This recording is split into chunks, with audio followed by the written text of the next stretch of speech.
You on with the Necrons this morning. Starting early today, getting an early jump on things.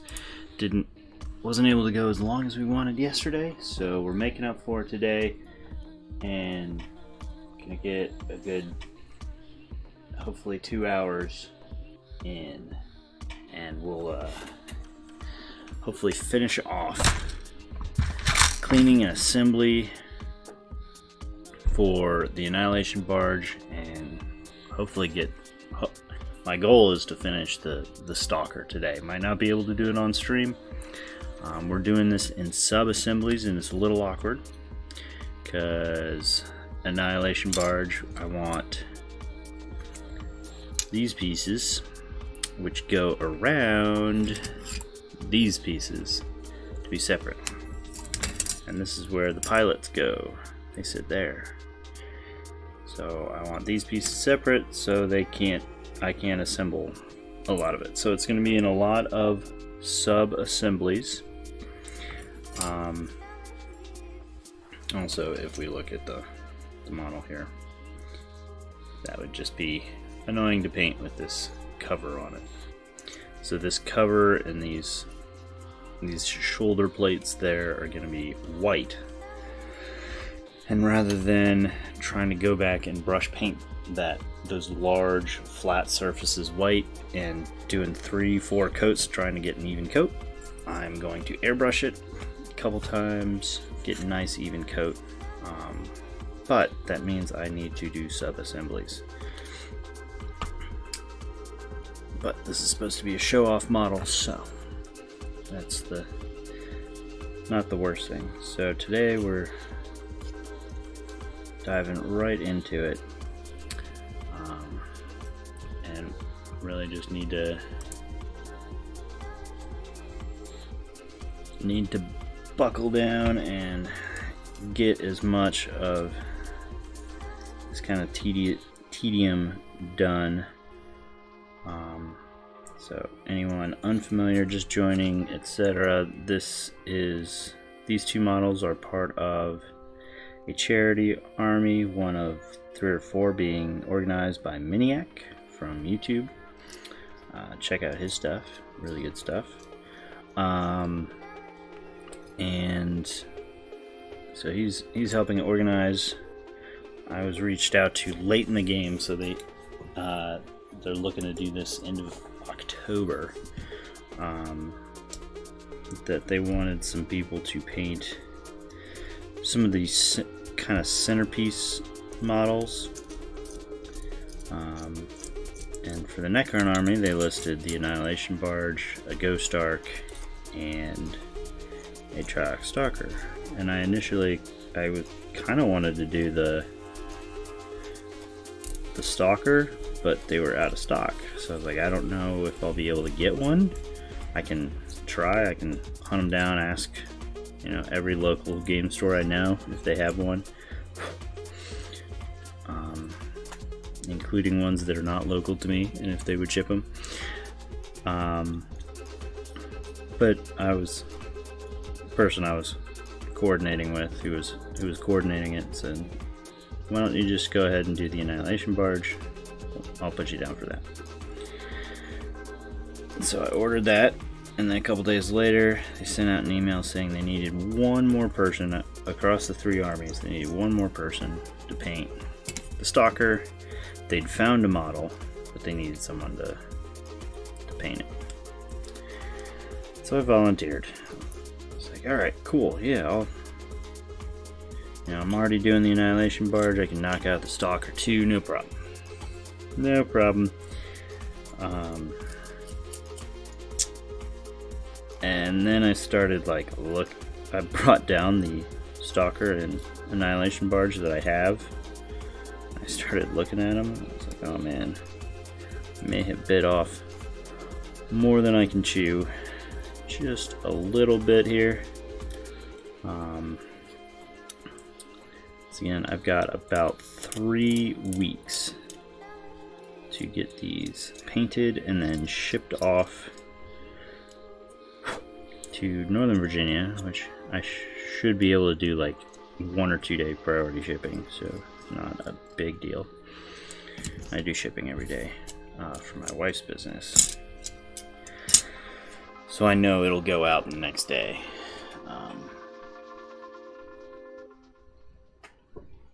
But I just need to get them done. So yeah, I'm a little nervous that I bit off more than I can chew. At this point, I've got, give or take, including today, 14 days. I'm just going to count weekdays, because weekends around my house are a total shit show most of the time. Well, mostly it's I spend 40 to 60 hours here, another 20 hours on the other side of the room supporting my wife's business.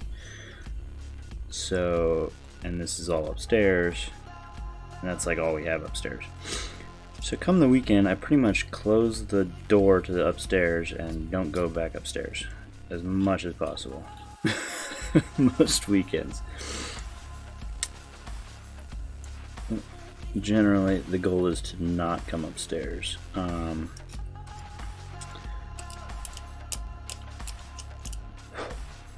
we got Columbus Day coming up, and that's going to be 2 weeks.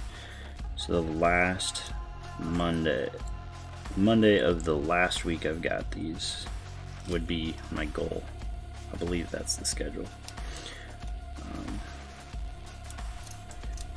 So that might, I'm gonna have family in town, which might make things awkward, but they'll understand. So these charity armies are going to the Nova Open Charitable Foundation, and they are supporting their 3 charities equally.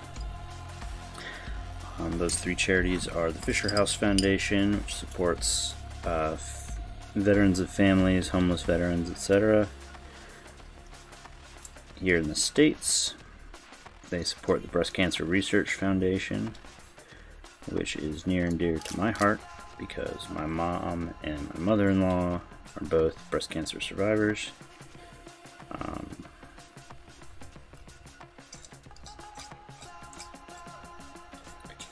And then the third is Doctors Without Borders, which is just a fantastic organization, putting in a lot of work right now.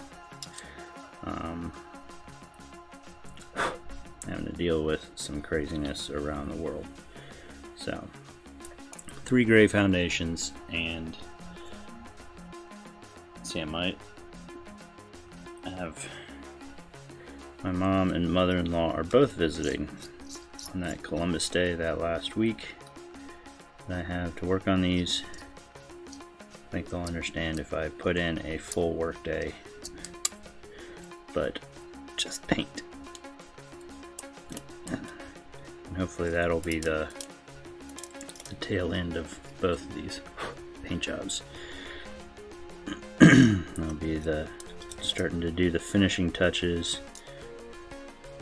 So one of the finishing touches on this scheme is the Tesseract glow for all the cool bits, and I am looking forward to using that. That is just a cool looking paint. It is like a radioactive green, man.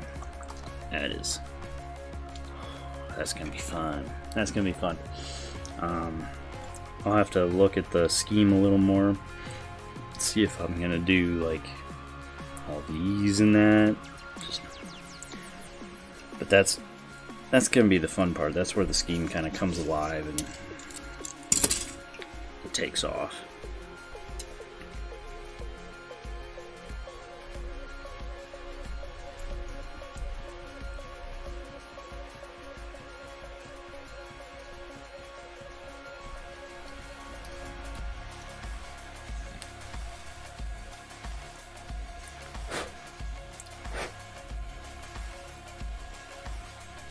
Glued this guy together yesterday. I just want to clean up spilled glue.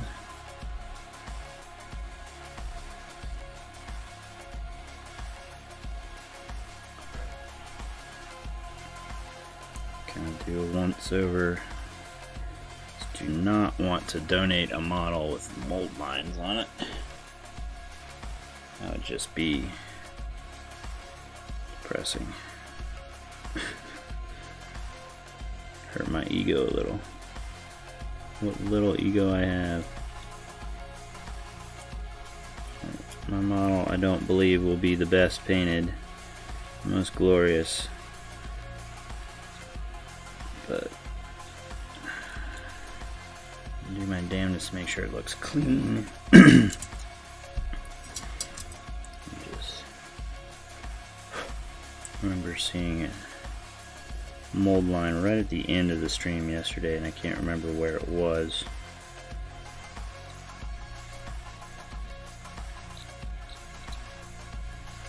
That I had missed.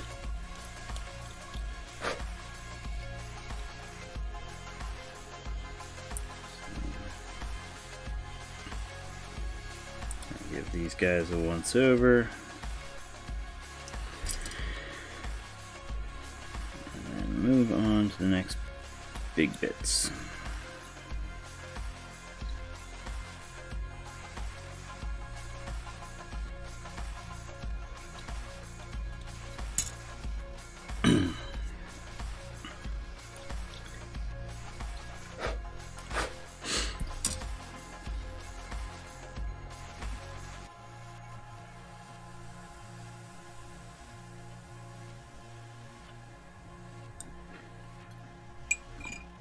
It was probably on this.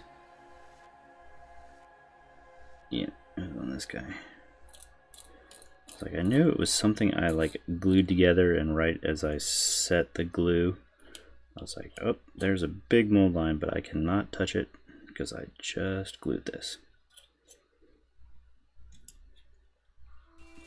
And it's really not a big mold line, but it's one that would be visible.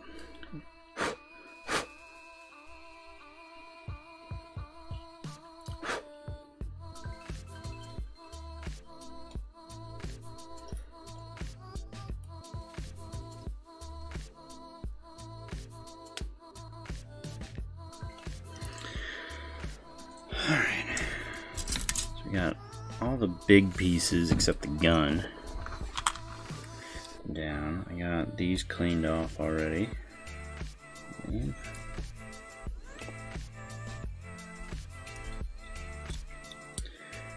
So yesterday, stream got cut a little short.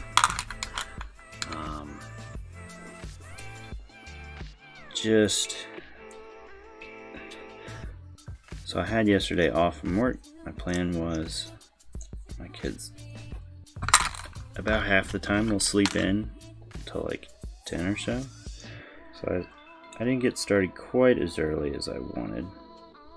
More like 7:30, 7:45. I was like, alright, I can work on this until like at least 9:30 or so. 9:30, 10, and then was reminded that my daughter had an appointment at home. So I had to jump off right before 9. Unfortunately, right as Big Bad Beardo jumped into the channel. Alright, so these are the arms for the pilot and gunner. And they go onto like this little console. They gotta sit there and be very precise. So we don't want to do that until the model is assembled. Problem being, kind of obnoxiously small bits. So our workaround is we're going to glue them to this in a way that they're going to be readily accessible. So kind of like that. Kind of angled up just a little. Put a dab of super glue on there, and we'll glue them down. Let me clean all 4 of them, and then I'll just go ahead and glue them out at once. Having something like this is nice and handy. You can just use like a paint stir stick that you can get for free from any like Home Depot, Lowe's, Home Good, like anywhere that you would get paint, they probably have paint stirring sticks that you could just snag one or two. You can use a ruler. You can really use anything that's convenient. And then just use I like this. This is metal, just like a little aluminum cup that I use for my paints. And I like this just because it doesn't hold paint super glue very well. So like it's gonna hold it well enough to keep the piece down, keep the piece there, but it's really easy to pop off afterward. You're gonna have to fight with it.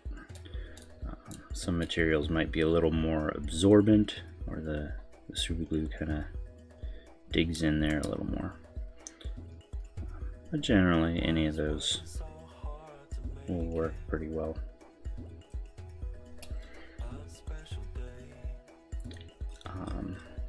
It's a great trick to do for like heads, because there's a lot of, particularly like Marine type armies, Marines, Chaos Marines, etc. A lot of those, Eldar as well. They'll have like the head, the helmet is a different color than the majority of the rest of the model. I do that with my Space Marine, my homebrew Blood Angels. So generally, if you just glue down the heads, you can spray them a different color, whether you use airbrush or just a rattle can.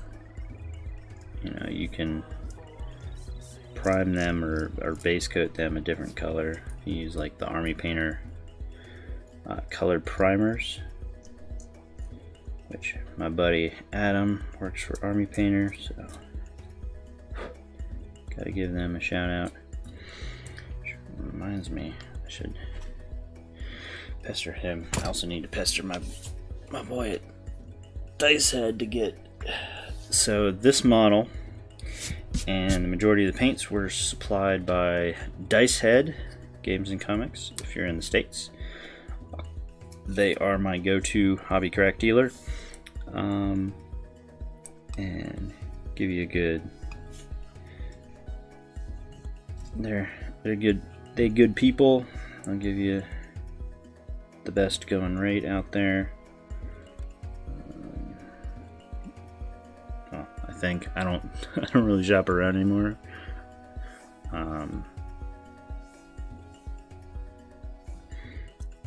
Because I got them, and it's a small single man run company out of Tennessee. Again, Shane is good people, and so I love supporting him. And he gave me a nice deal on this model and the paints that I'll be using for this Charitable Charity Army model. So I'm just gluing these arms down here on this little thing, and this will help. One, since I do like my priming and base coating with an airbrush, it'll keep them from flying away on me. It also gives a nice location to hold on to them, because that can be kind of annoying to like airbrush one half, set it down, wait, airbrush the other half. So we got, and so I just try to angle them up just a little bit so that underside will be reachable. Something like that is really good for heads. I did that a couple weeks ago for my Inceptors and Gravis Captain, where I just had their heads down on one of those, because I got so like So I can get a really nice smooth bone coat, and then a really nice red. And of course, being Gravis armor, they have these big hoods, so I had to do sub-assembly there too. Keep their hoods and backpacks and stuff off. But anyway, alright. On to cleaning up the guns.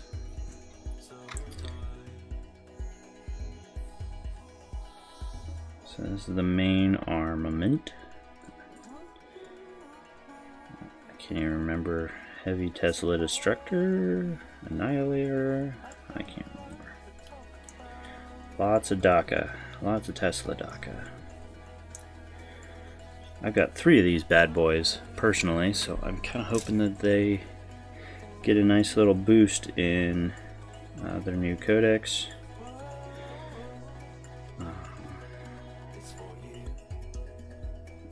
They didn't really benefit from the change to heavy weapons because this main gun was always assault anyway.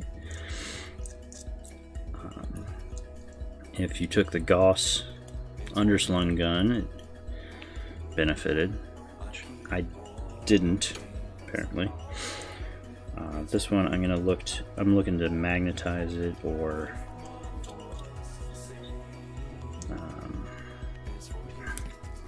yeah, I think this one I have to magnetize. The Stalker I think I can just leave as push fit. I'd like to magnetize it, but if I don't get to that, I'll keep it push fit, because it sits in the gun housing, and I think you can do all 3 weapons kind of independently.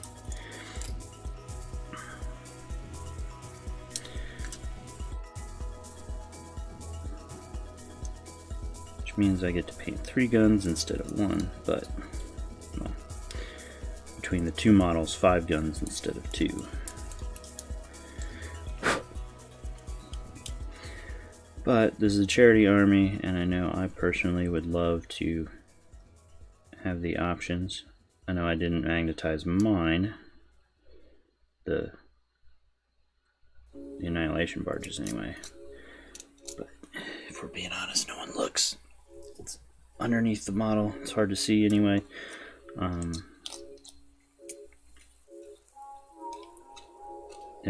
At least for the Annihilation barges. The Stalkers, I left myself the option. I didn't glue the heat ray in. It's just push fit in. That's the only one I painted. At the time, it was the obvious best choice. Now I don't know if that will still be the case.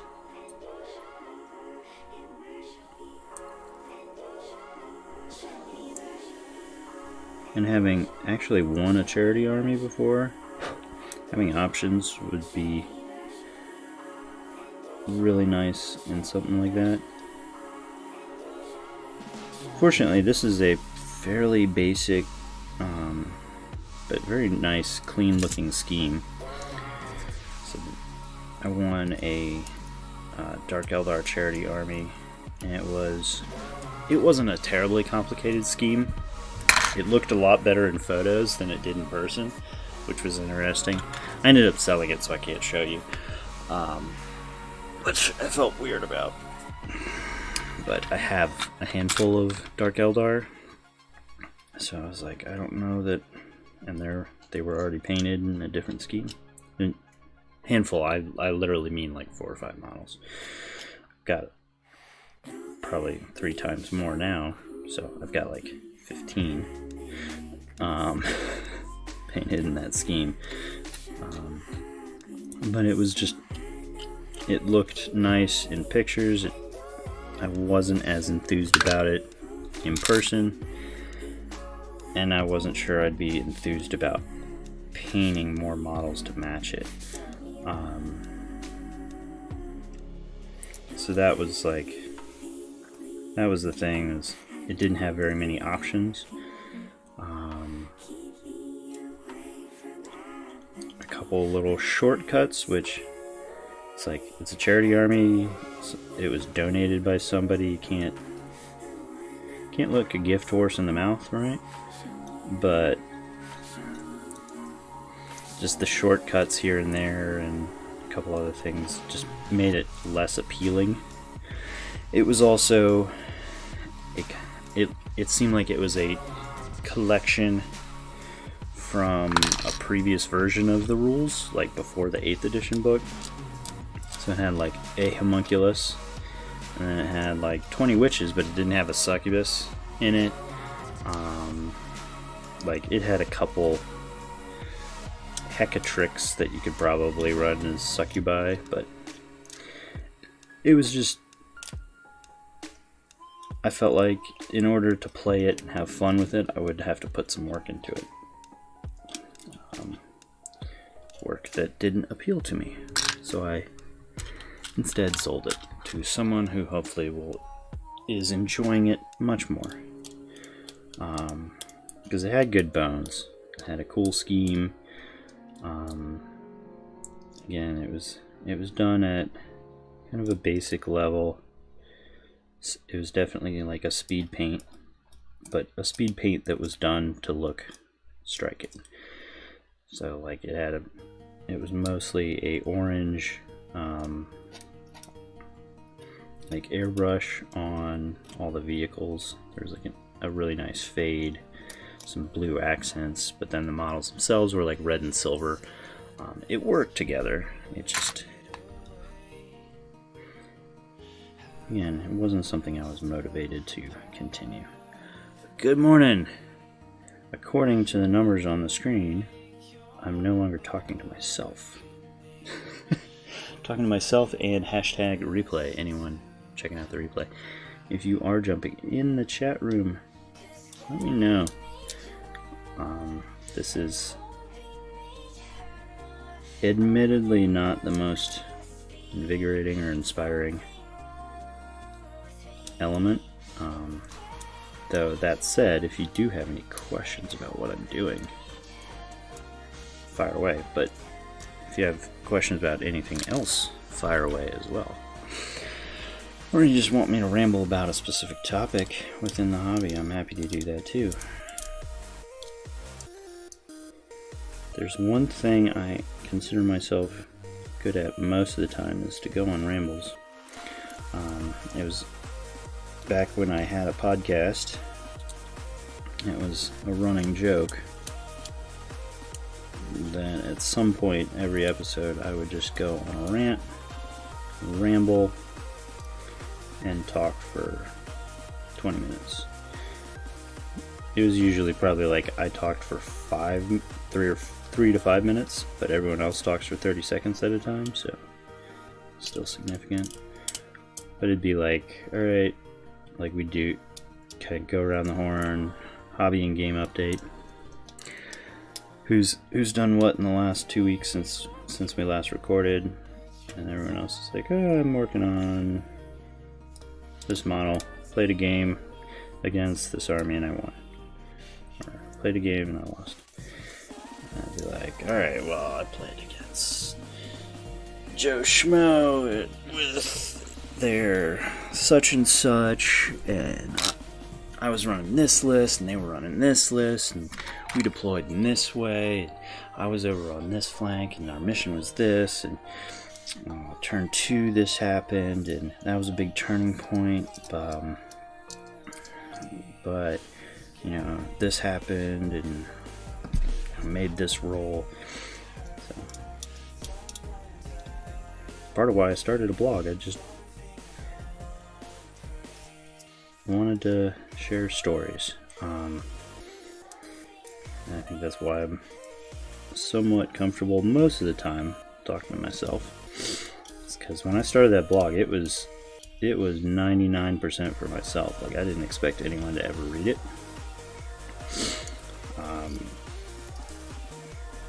And the podcast too. Like, we mostly just started it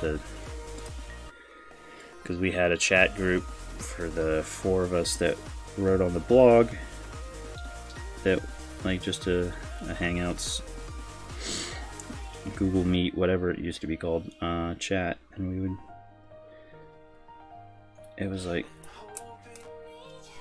one weekend, one night, or whatever, we were all on there and just through chat cracking each other up. Like, man, we should start a podcast. I think that's what most how pretty much every hobby podcast starts. Man, we should start a podcast because we're funny. And then we actually started. We're like, man, no one's gonna listen to this crap.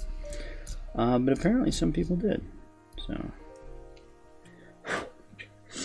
to a degree that I only recently found out. Like, we haven't recorded an episode in, I think, at least a year.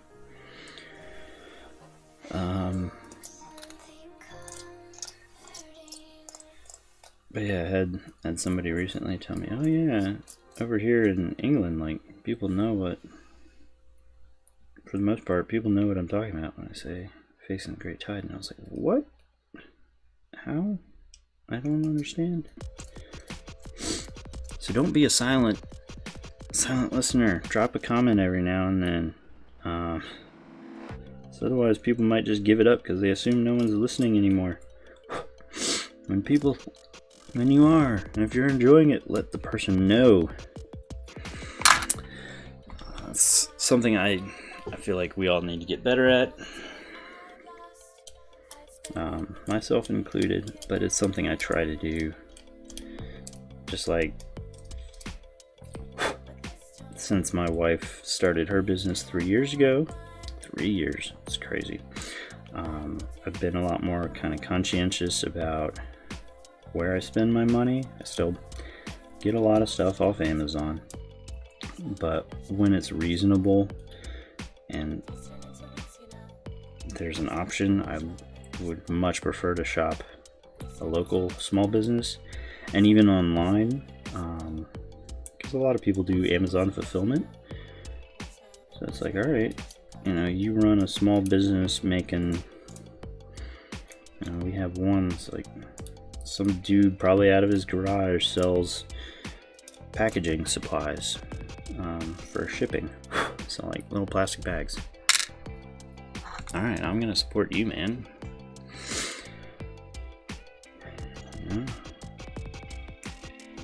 I don't have to know him personally.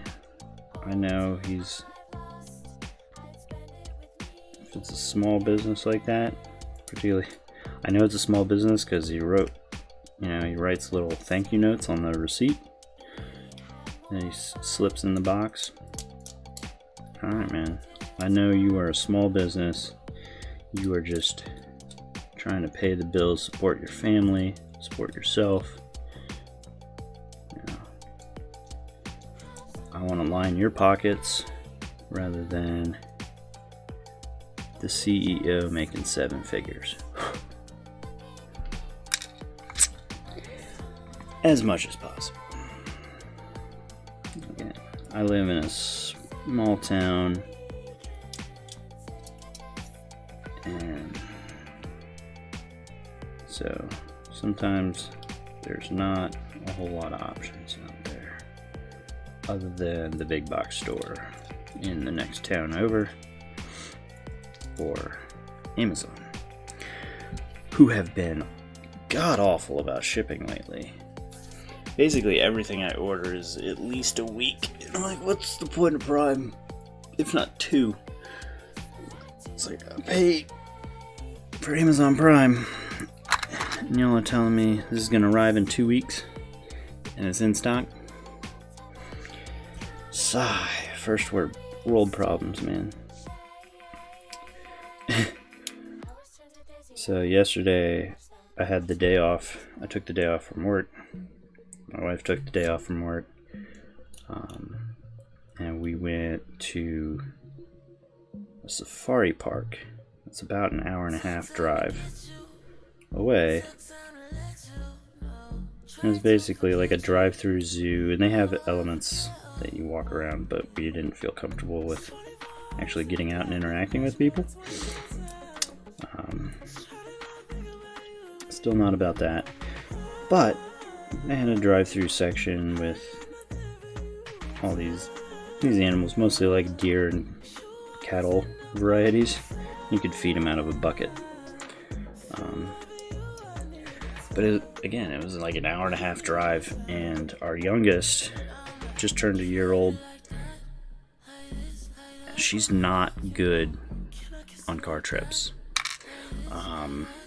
In part because we haven't gone anywhere. This was the first time we'd driven long enough that I had to use a public restroom since March. Right? So like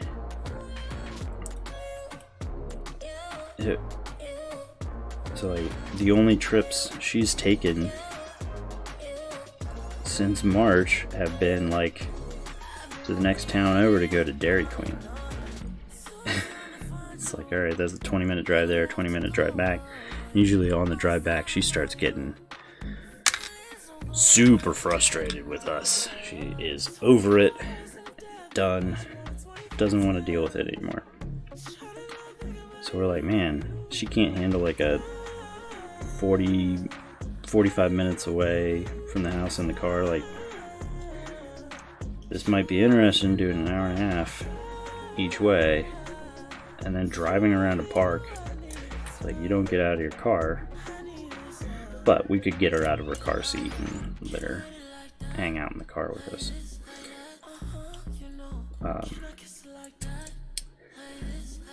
Yeah, so I happen to have an extra iPad, old one, but it had Amazon Prime Video on it. Thomas, hey, it had Amazon Prime Video on it, and the kid, she's just over a year old. She loves Blue's Clues. Like, she loves the show. Her sister just recently started watching it, so that's how I know she likes Blue's Clues. And so we put that on an iPad and had it sitting in front of her so she could see it but not reach it. So otherwise she'd pause it endlessly and then get mad. And she was happy as a clam, totally fine. So reassuring for if and when we, go to visit family again. Take that 4 or 5 hour drive. That it won't be 2 hours of a screaming baby. And she slept most of the way home, but fell asleep watching Blue's Clues. So, and we were just joking, like, man, would have killed for an iPad when we were kids. Like,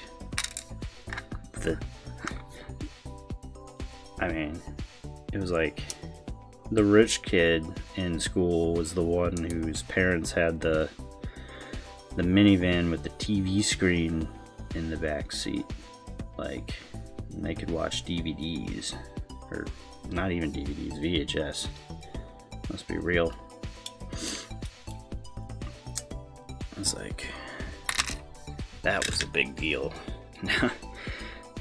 And I was like, these kids are so spoiled, they can watch any show they want at any time, any episode they want.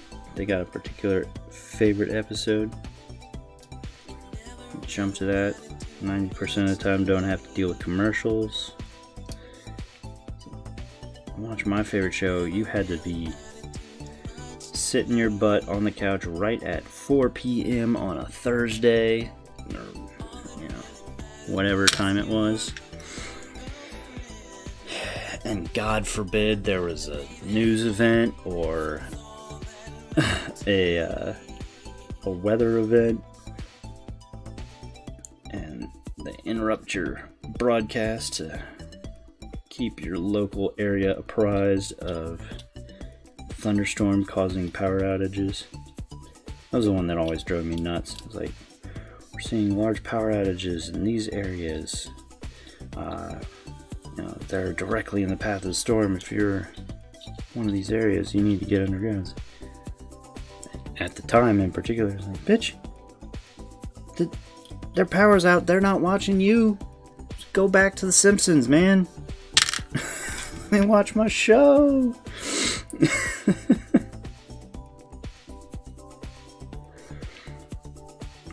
Simpler times. Just being a kid. Simpler times.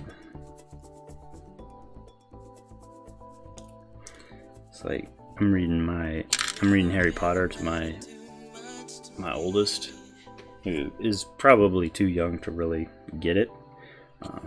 She's 4, but it's her bedtime story every night.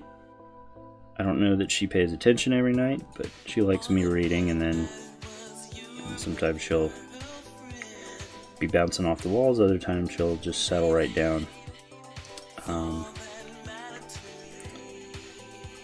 But we're on the 3rd book, so beginning of the 3rd book, Harry runs away from home, from his aunt and uncles, and he's expecting that he's in trouble because he did magic and he wasn't supposed to do magic. And then they catch up to him and they're just like, oh yeah, it's cool, because they're, the whole plot is they think Sirius Black has escaped prison to kill Harry. And so they were worried that Black was going to find him while he was on the run. So they were just happy to find him. And they're like, alright, you can just stay here at the Leaky Cauldron, right outside Diagon Alley. And you got 3 weeks, you can just hang out here. And I remember reading that, and I still get like the sense of nostalgia reading it. It's like, oh man, that'd be so cool. Just 3 weeks hanging out, nothing to do, like go to your favorite shops.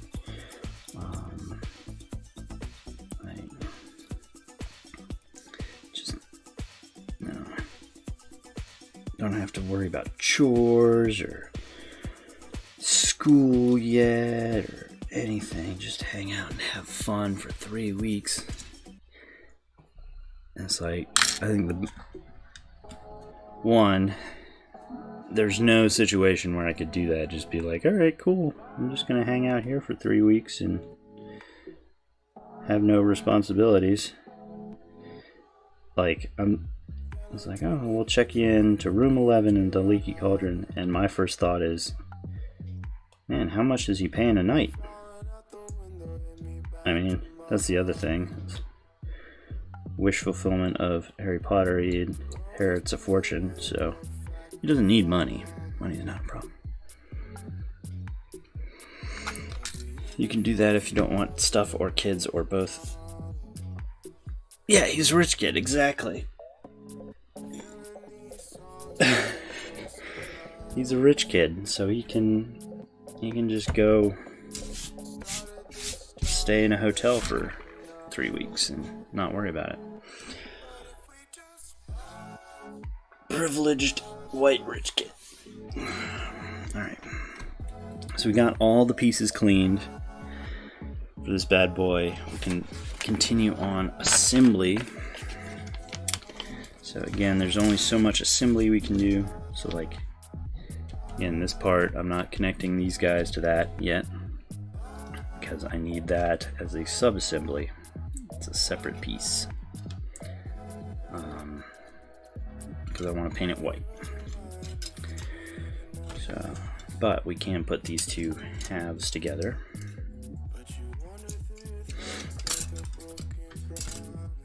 And plastic glue.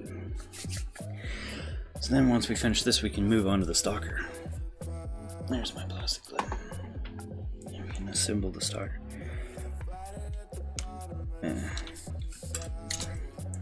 So I don't know, Thomas, if you were around yesterday when I was talking about it, but so or even this morning, I volunteered to paint this, and then I volunteered to paint the Triarch Stalker as well.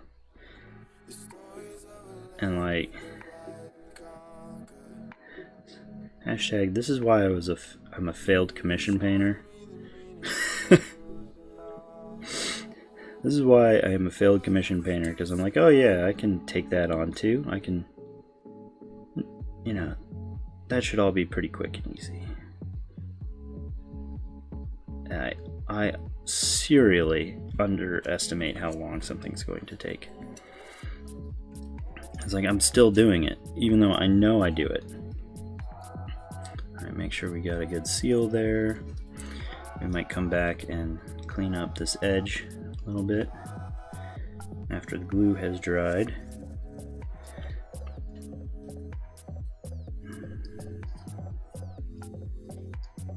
Definitely clean up this edge. There's a few spots I apparently just missed cleaning.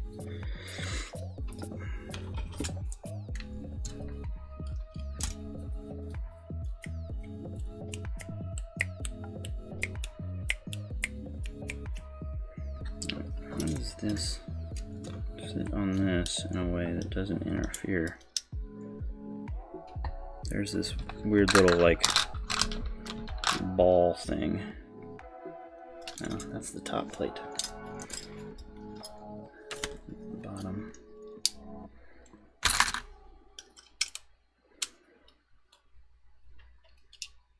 So can I put that in there and not mess with this thing? I think I can. I don't even know if you can see this part.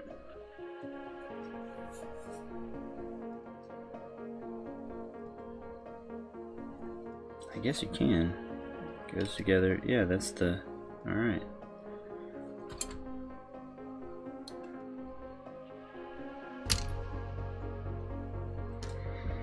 So we can go ahead and glue that thing down. That doesn't have to be sub-assembled. We don't have to worry about losing it.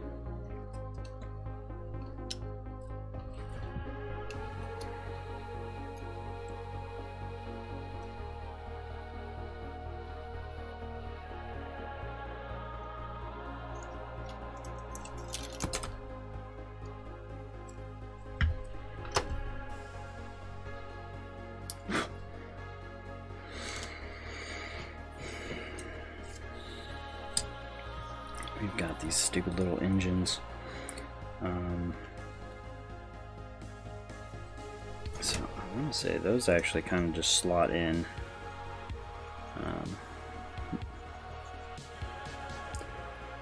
Couldn't make it yesterday. Work was hella busy. No worries. Yeah, I didn't think so. But yeah, I was just making the comment that I do this all the time. But so. Like, even after doing that, just continuing this cycle where I was like, as I started taking apart, like taking bits off the sprue, when I first started considering assembly, I was like, well, because this kit is a dual kit, Annihilation Barge or Command Barge. Catacomb Command Barge. So I was like, well, it comes with an Overlord. I'll put the Overlord together too and paint him up, and you know, can just donate him too. Extra model, you know. Wasn't asked to, but no one would complain. I'm like, man, just 2 days ago you were freaking out that you're not sure you'll be able to finish the 2 models you are assigned. Why are you volunteering yourself, even just in your own head, to paint a character model on top of that? Like, if somebody reaches out and says, hey, I know we asked for the Annihilation Barge, but can we get the Command Barge as well as like an option? Which I just made myself super paranoid. I'm gonna triple check my email that I'm not supposed to be doing the Command Barge.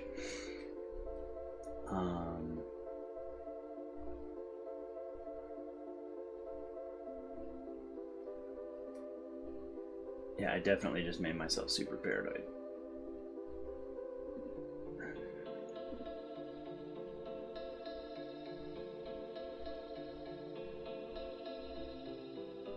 It says Annihilation Barge. I'm still going to just follow up and be like, hey, just double checking. I mean, I haven't reached the point where it's going to be a problem.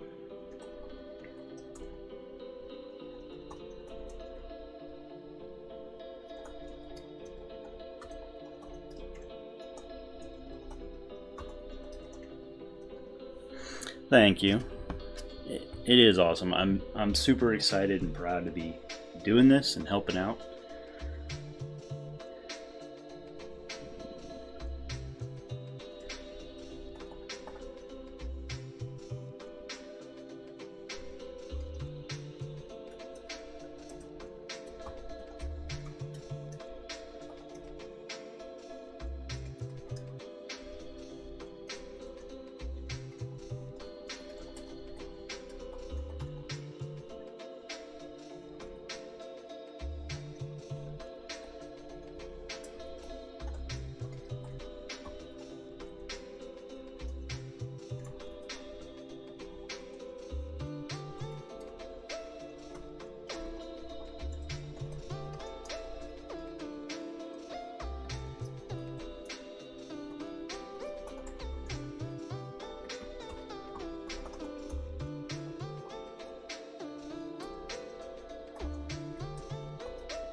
So,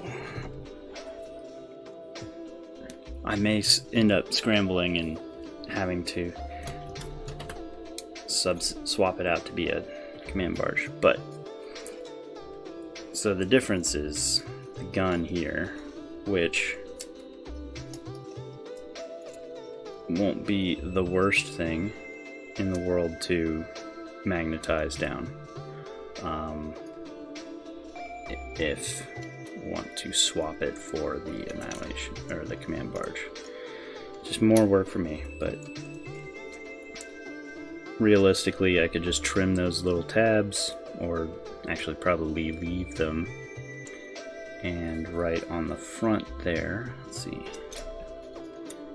so this goes, no, that's the bottom piece, top piece.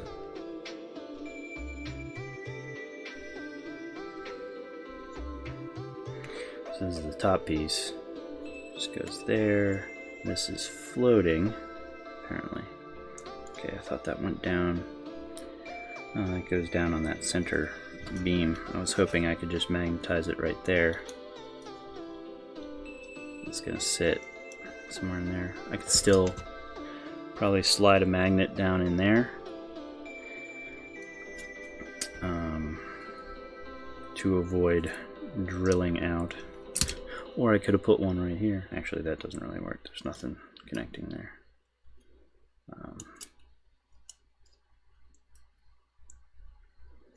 But I can figure it out. Place to hide a magnet and just slot that in somewhere so that that can pop off.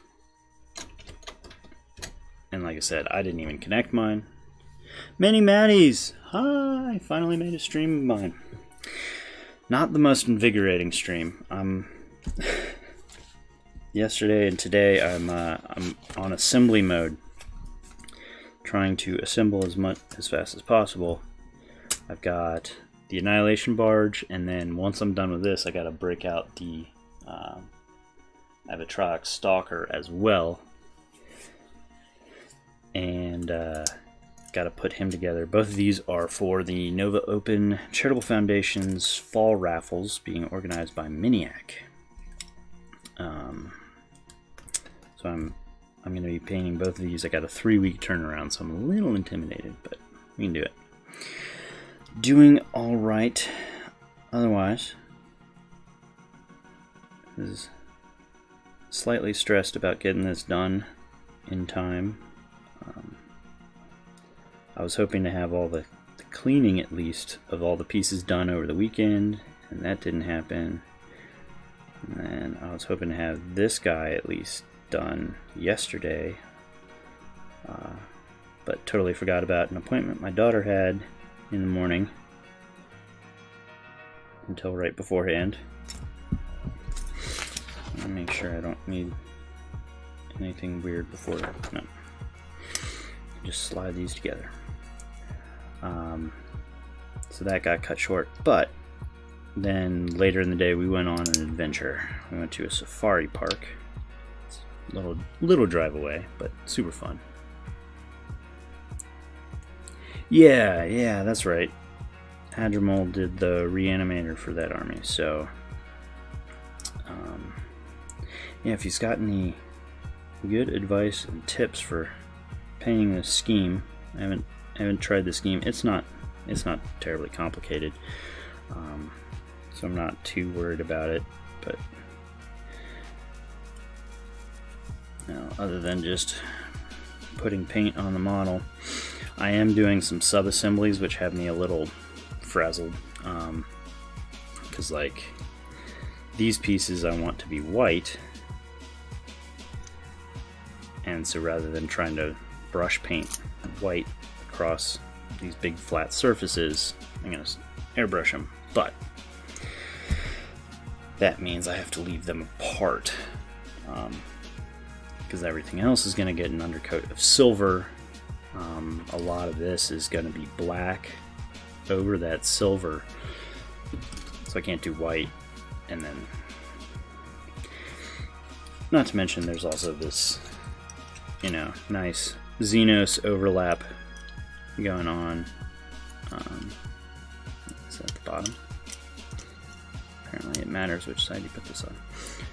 So there's that nice like Xenos overlap piece where if you glue it all together, it's gonna be a nightmare to paint some recesses. So we're doing sub-assembly style. I guess I should figure out. So that was the top. Does it matter which way this goes? So if it matters which way this goes, I can indicate that.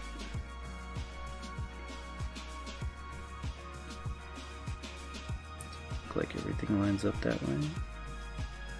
Seems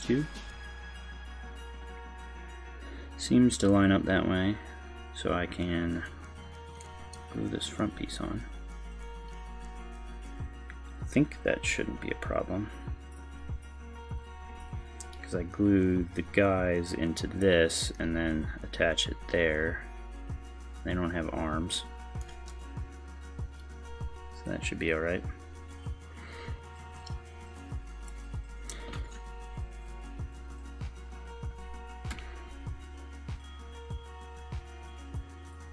So, doing sub-assemblies to ease painting, but I want as few sub-assemblies as possible.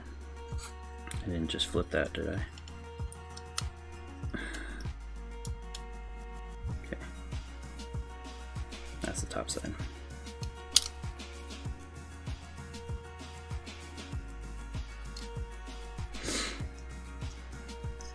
Not to mention, having the crew off will mean it's a little easier.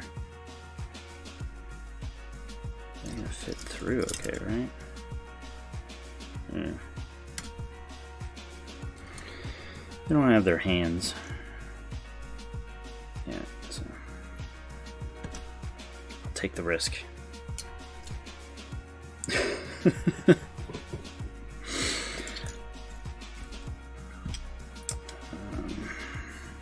And get this. So these pieces are the back fins. Go up like that.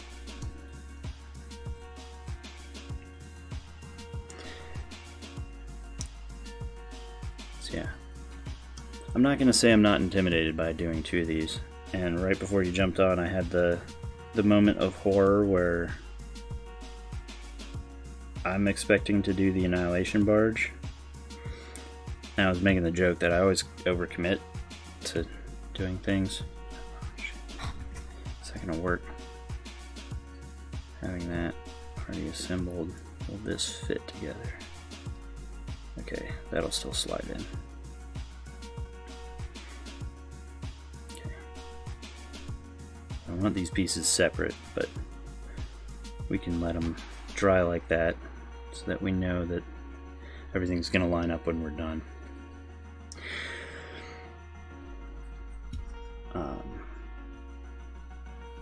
But yeah, I was talking about how I tend to like overcommit and volunteer to do more and be like, oh, it's no big deal, it'll be fine. Such as volunteering to do 2 models. I was like, yeah, I'm doing the Annihilation Barge, and I was again on that instinct to do more than I probably have time to do. I was thinking about putting together the Overlord that also comes with this kit, since it can be an Annihilation Barge or a Catacomb Command Barge. I was like, I'll put together the Overlord and paint him up. And as a little bonus, have an extra Overlord.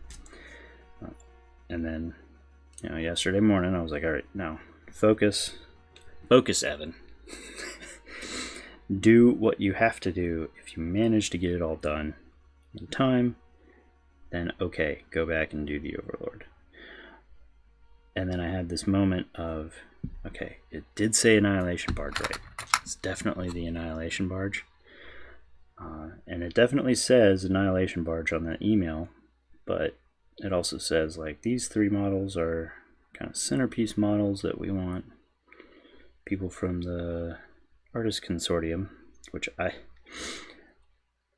again, the guy I coordinate with is great and reassuring, but like, I saw the models that were on display for the summer raffle, and you can still check them out. I think it's novaopenfoundation.org. Check out summer raffles. They've been won and claimed, but you can still see them. And like, I saw the models there. The majority of the guys donating their models are in a different class than me. I have no compunctions and problems admitting it. So like, yeah, we want these to be centerpiece models, and I'm like, are you sure you want me? Are you sure? And I think that's just, additionally, that's something like, as artists, as painters, we're always our worst critics. And we're always going to be our worst critics, but I was like, these guys are, a lot of them are a step above what I'm capable and or willing or have time to do. It's like, are you sure you want me? Like, oh, you're in the consortium, you've passed the test. And I was like, really? Are you sure?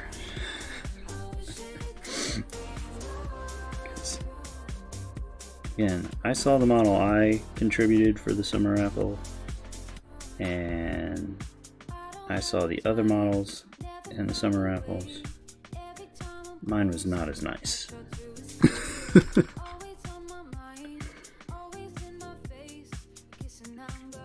Yeah, dude, you're checking those out. Yeah, there's a lot of like, these guys win painting competitions.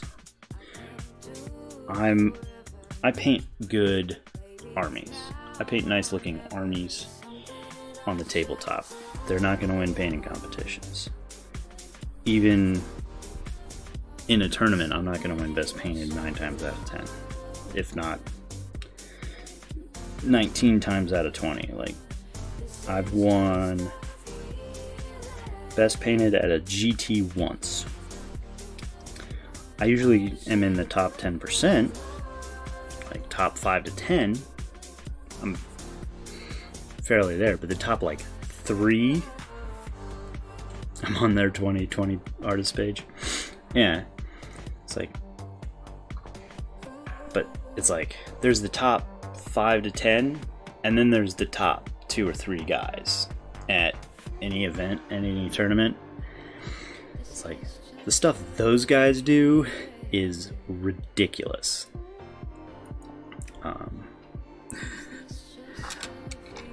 that's not me. I don't mind admitting it. So, again,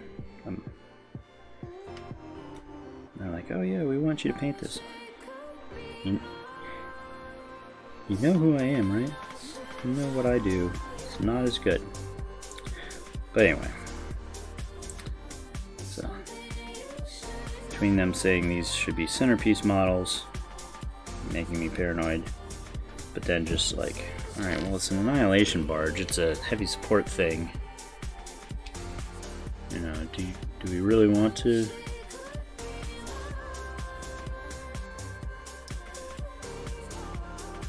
Or did he not? I don't know that the guy coordinating it is necessarily a 40K guy. Did he not get the right? They told him the kit that they had to buy, Annihilation Barge / Catacomb Command Barge, but did he not get the list right? Like, should it be a Catacomb Command Barge, and he thinks and he wrote Annihilation Barge. I don't know. So, send him a message to double check. And I'm doing this all subassembly, so it won't really matter. It'll just mean I've painted a gun, or assembled 2 guns that I don't necessarily need.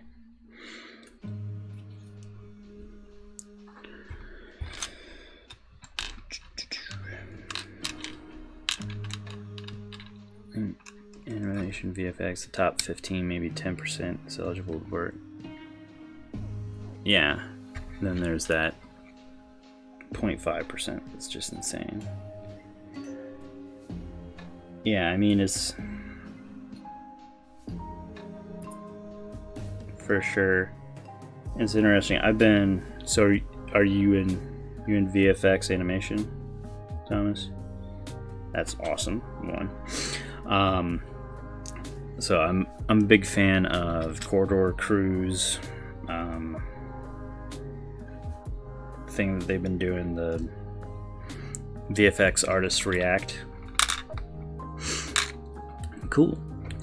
And I think it's interesting, like, no worries, Mini Mannies. Thanks for stopping by, hanging out. But I think it's interesting, like, looking at what they do, which a lot of times is well enough, and then like your ability to critique, you know, often exceeds your ability to do, and some of that's just time. Some of that's probably also just technology and access, right? Know that they're on YouTube. They've been doing this series that I think has really taken off for them, and helped them out, where they do reaction videos to VFX and stuff. So it's like they know what's wrong with a shot,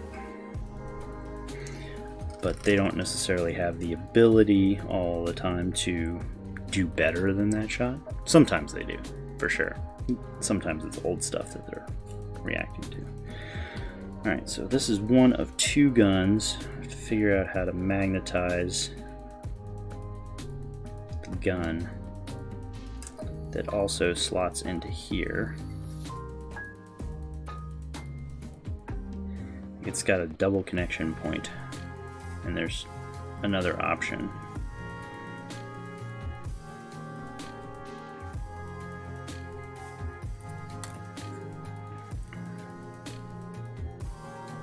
So I probably just put a magnet in both of these spots where the pegs are, and that way it clicks in pretty securely.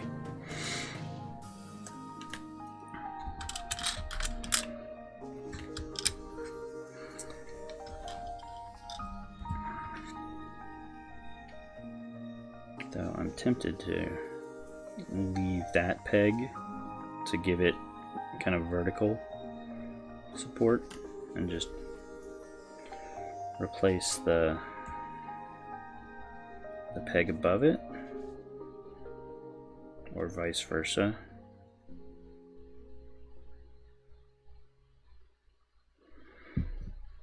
Before I actually glue this thing together. Okay, that's actually just a deep recess. Is it deep? No, it's not a deep recess there. This one I can just jam a magnet as far down as I want.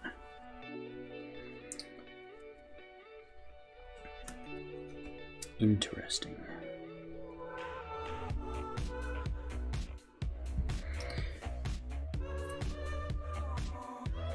Yeah, I'm sure the animation community is big enough that you don't know everybody. You know of people. But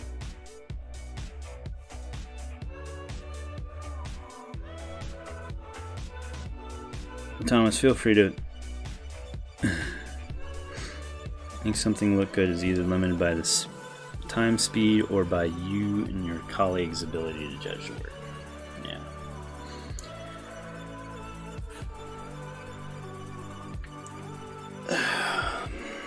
Alright, so there's all the sub-assemblies, I think. Nope, not quite. I guess I can put the guns together. Is that going to be problematic? No, that should be fine.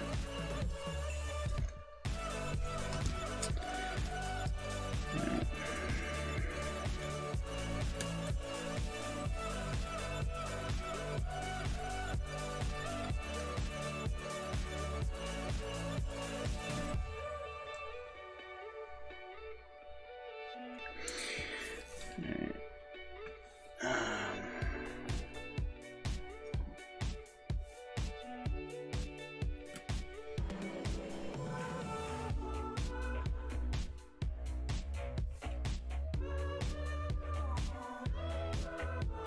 How visible is this harness?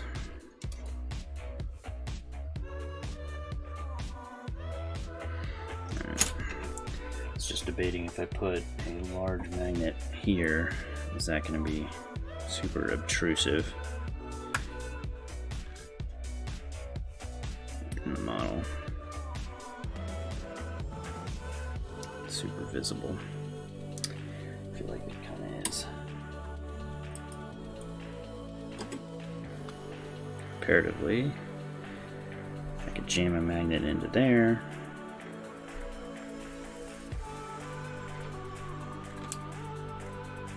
But I was thinking if I do the magnet in the back, then you can just kind of have the magnet there, and then this kind of holds it in place.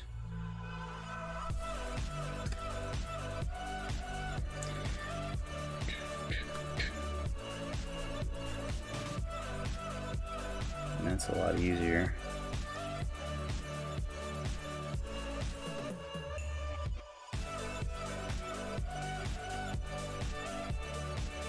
Two magnets.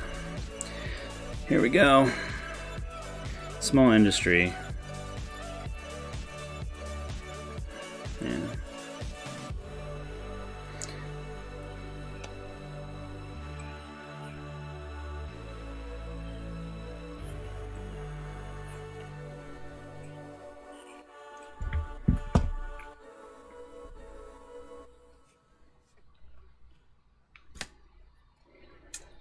Do I have my drill handy? Yes. This bit isn't big enough to matter.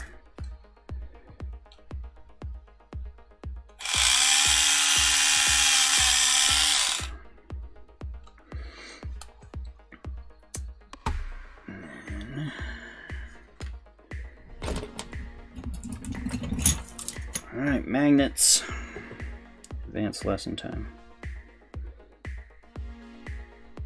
So this is actually a seam scraper.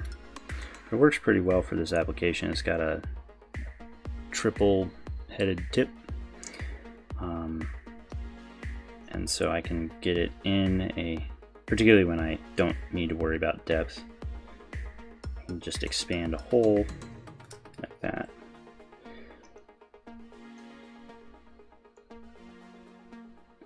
pinching this together pretty tight to make sure I don't push the parts apart. The goal here is to make it big enough that we can slot a magnet in there.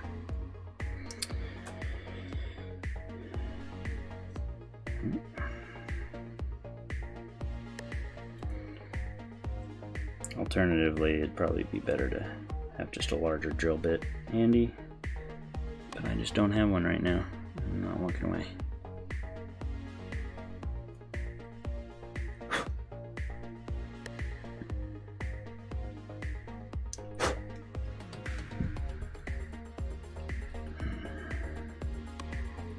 We want it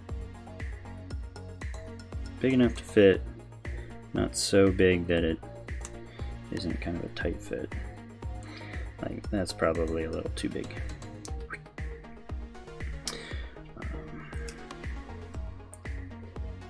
And then the idea here, we would want to drill out this one.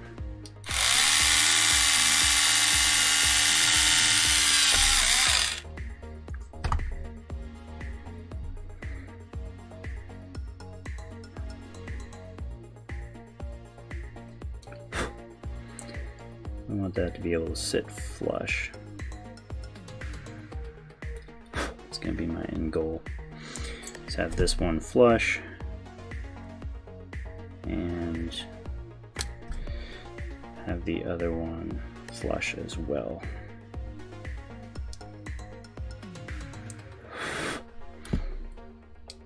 And then if possible have, okay, there we go. So not quite flush, close.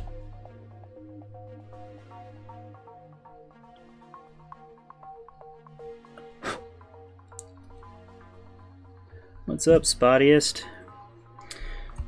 Doing some magnetizing right now. So there we go.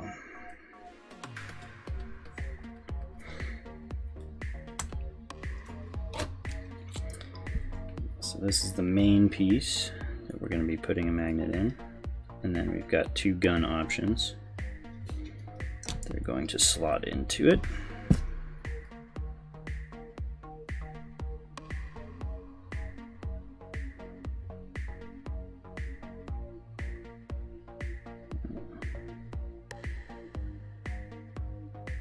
I'm starting to press these two pieces apart when I jam the magnet in there. So it must not be quite big enough.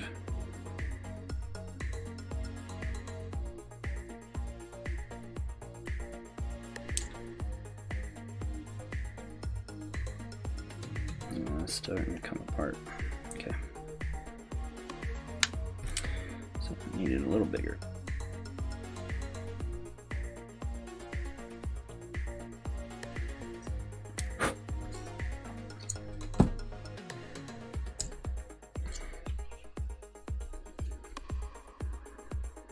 Building a Pathfinder team. Very nice. They have so many options now. I might have gotten rid of them at this point. But I have had the old metal ones that were just like, they came with pulse carbine and that was it. And now they got so many alternate options and this, that, and the other. I don't even know how I'd put one together. And they all seem kind of fun. Alright.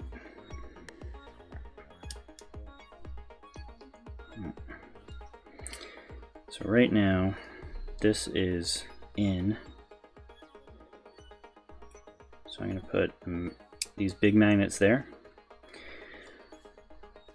And that indicates to me the stack is going this way. So for the other ones, I'll be putting this side in. So this one I made too big. I'm tempted to just put the full stack of like 6 magnets in there. How many is that?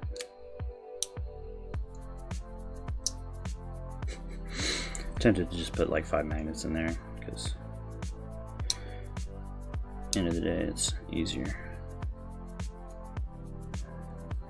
It'll be a super strong connection.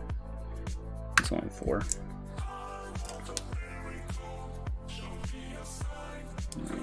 That needs to be wider. Pushing that apart.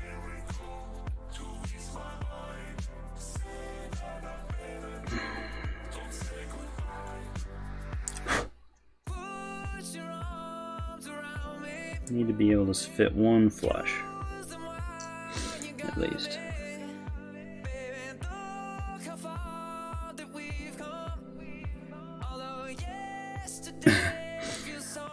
Thomas, he's actually, I'm pretty sure he's talking about Tau. Tau have a unit called Pathfinders, not the D&D role-playing game Pathfinder.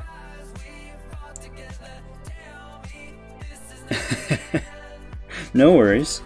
I had that in my head, and I meant to say it, and I didn't.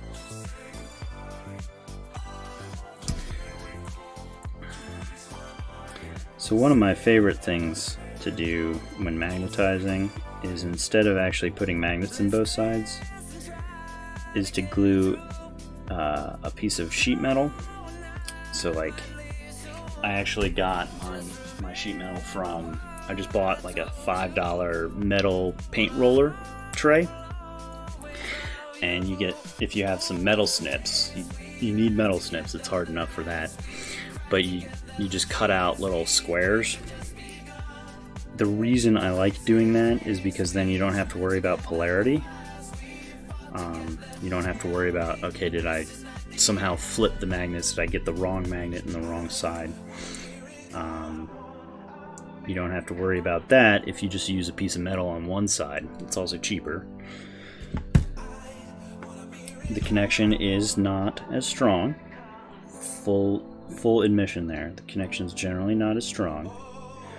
But for a lot of them, you don't need a strong connection. You just need the ability to pop in and out, like in and out.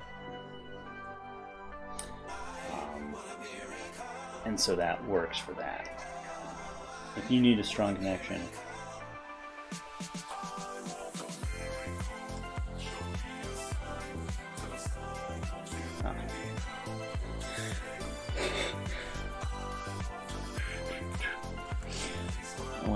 I was like, so I've got like a chat thread that's supposed to be multi-threaded, because I'm also doing this on Facebook, but it doesn't always pull in Facebook, so I like having Facebook up.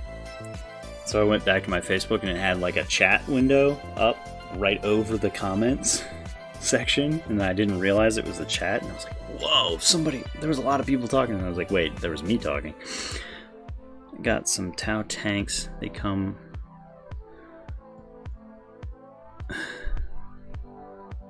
one guy that I'm turning into a fireworker. Nice.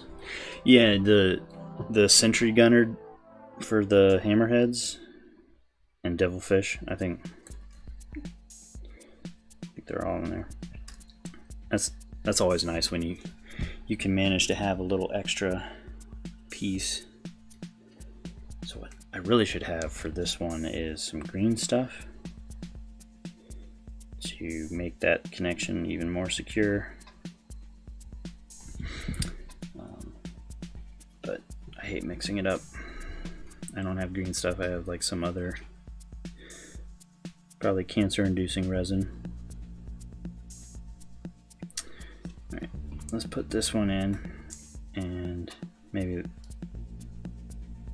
later on today, while I'm on like a conference call or something, I'll mix together some resin and then just put a thin layer of resin over the magnets, just to help keep them there. Oh shit. So these are strong magnets. So this piece jumped across the table and joined and sucked the magnet out of this gun. Oh, Facebook. Haven't used that in like 5 years. It's not a bad thing, Thomas. I will not say that that's not a bad thing. my wife's business almost exclusively runs through Facebook, which is a concern when every once in a while they do things that it's like, oh man, if they could just screw us and like remove this, that, or the other feature, and we'd just be screwed. Like, we'd be in trouble.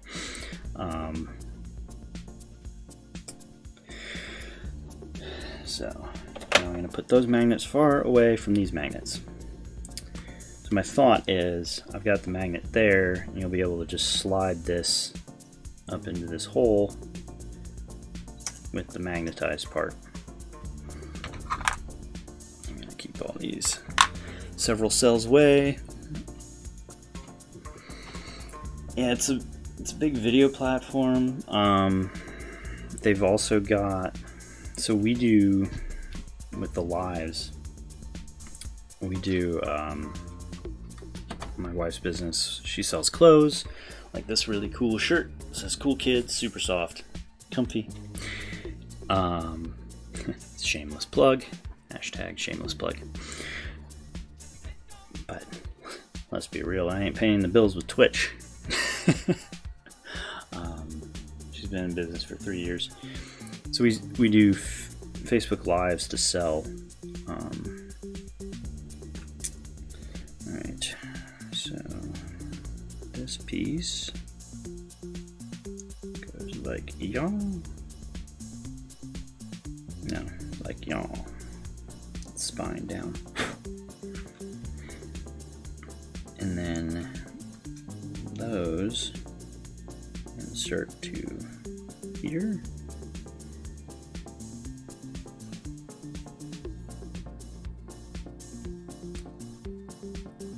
Okay.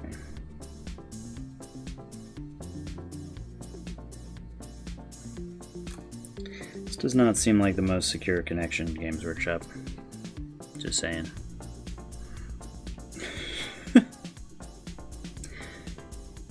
Just saying. Doesn't seem like a super secure connection there. That's gonna be nice and foolproof. This is one of those areas I've found on Necron models where the multi-step assembly kind of falls apart. Because it's like, there's a degree of, if you don't do these two steps back to back while they're still drying, you're very likely going to have stuff that doesn't fit together very well.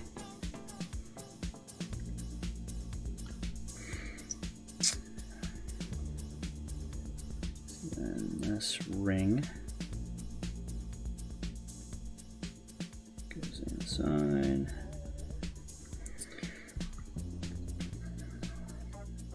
Above. It's like, you almost need to glue these two pieces on first, and then glue the middle piece. That's not how they tell you to do it. Something's wrong there.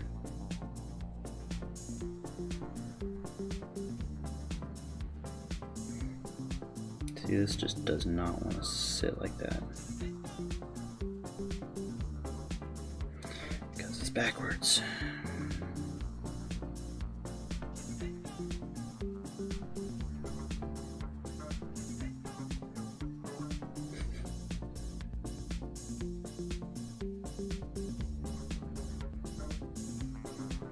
So this is one of those, if I had glued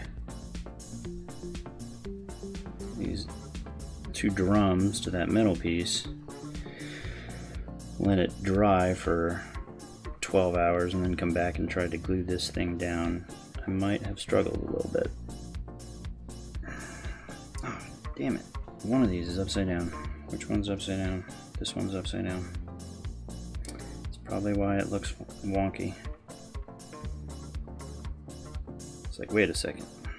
Those are not lining up the same way. That little arch is different.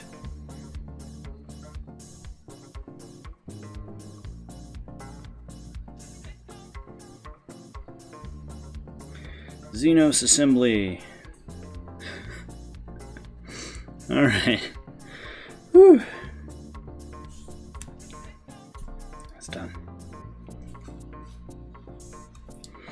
That way, now I have the guns magnetized and I can still slot this in on the bottom. And we'll keep that as a sub-assembly for later. And that just slots in there. But we'll paint that separately because there's nice little air gaps that are impossible to reach with a brush, but very possible to reach with your eye. Alright. Lower gun, done. Upper gun, little spine, done. Now just the gun. The big gun. And here's where I'm like, alright, we're not doing that, right? Double check with me. Not doing that, right? Right? Doing this. Annihilation Barge, not Catacomb Command Barge. So we've got the two guns. They're all set and ready to go.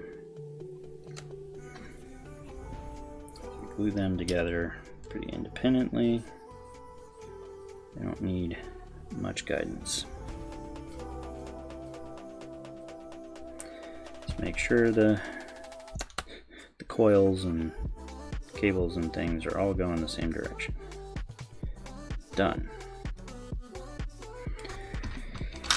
And this part goes on the bottom there. Is that something I want to keep separate?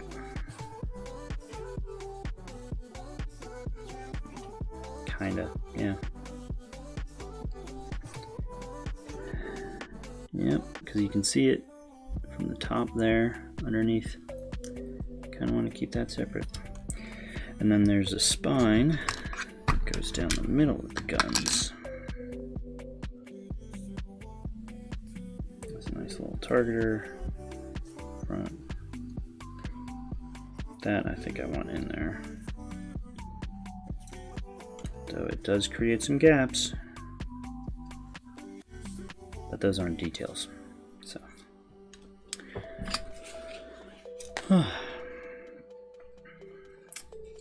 Spottius is working on the Pathfinder team. Thomas, I'm assuming you're just at work. So, thanks for chilling.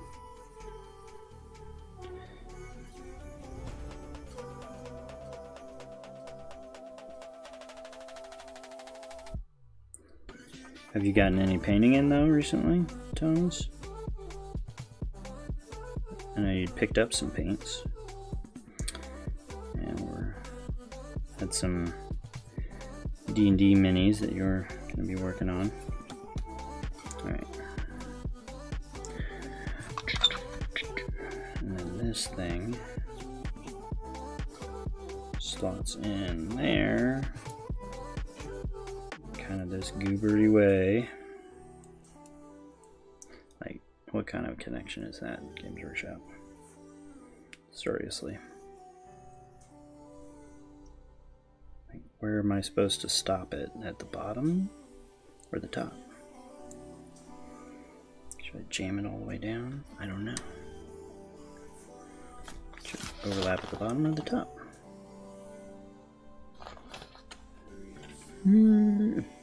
Looks like I should jam it all the way to the top and have a little overlap at the bottom. So I'm just going to go ahead and do that. Now, is there a particular right thing that should be front? Yeah, it looks like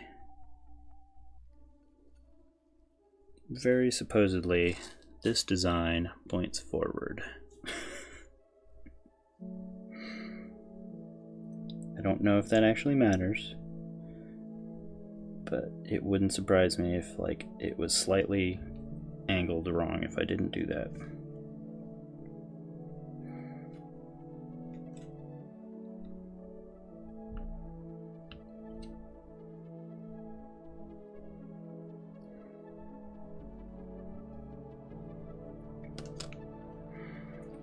Set the guns on top. Test that fit.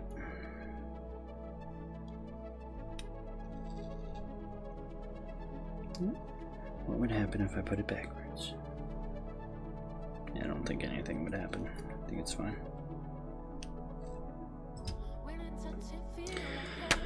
Alright, we got our sub-assemblies done. For the Annihilation Barge. So that can come out. We've got these two pieces that will be primed, painted and primed white. And the rest will be painted and primed black and then base coated silver. And then all the effects.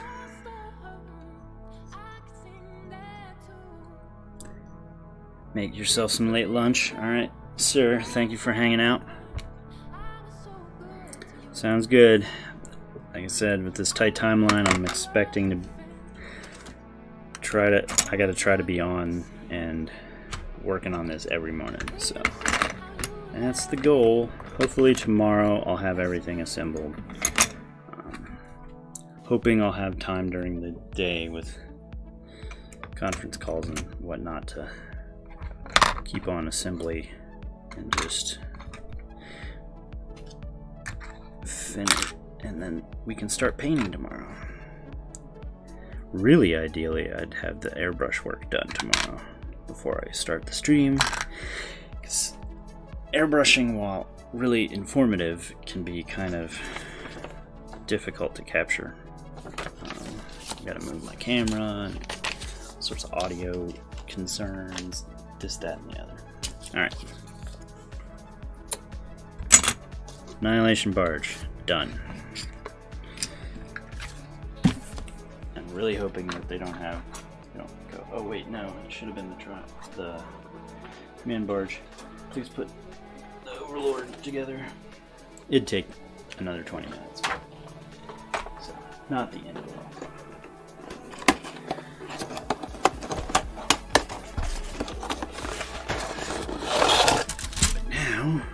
We have the Stalker to build.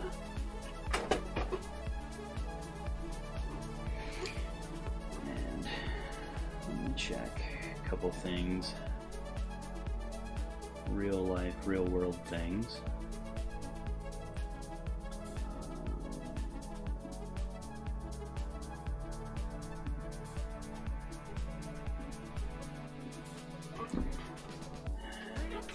I was hoping to log on my work desktop. The computer here is not recognizing something. Ugh. Technology, man. Can't live with it, can't live without it.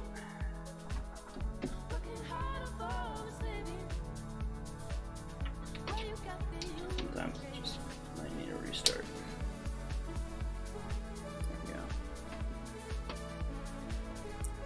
There we go. Put it to sleep, wake it up, plug it back, unplug it, plug it back in. Works. So I can go check my 500 emails from the last 3 work days that I took off. I hadn't taken a day off work since early March, right before all this pandemic nonsense, really. Like I left the office, went on vacation for a week, ended up having to cut the vacation short just by a day, but drove home instead of flying home, which was rough. So I was out of the office for a week for that vacation, and then came back and it was 100% remote work. So I haven't been back in my office since, like, I don't even know. Let's look at a calendar.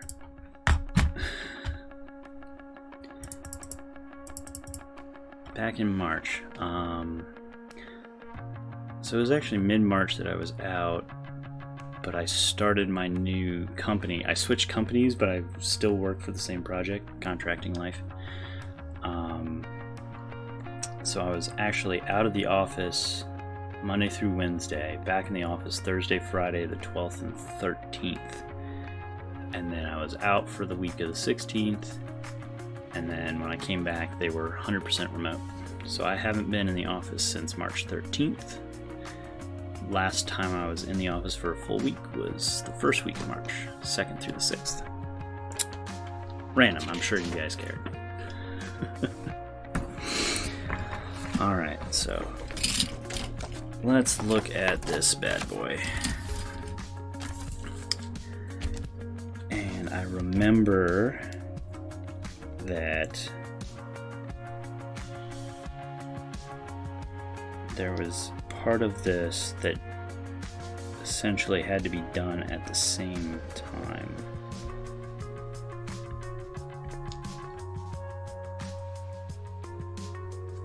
I want to say it was the pilot assembly here where put him together and then didn't connect him, or like put his torso together but didn't connect him to his seat, and he didn't slot into his seat right.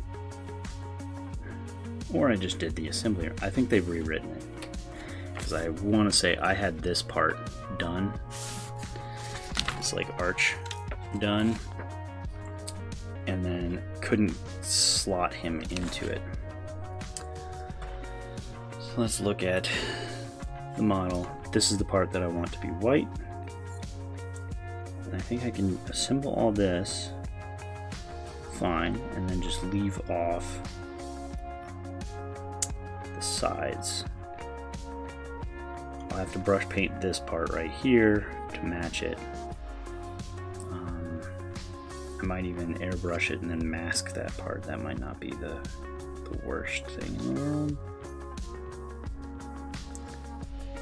because I think I want the rest of it black, and leaving that off will make painting him a lot easier. And then I'm definitely leaving that top part separate from the bottom part, so that's not a problem.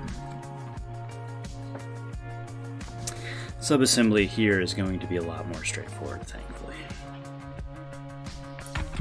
Thankfully.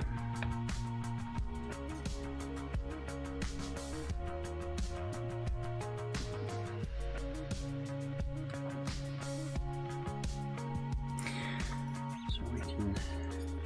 But first we gotta cut out all the parts, clean them.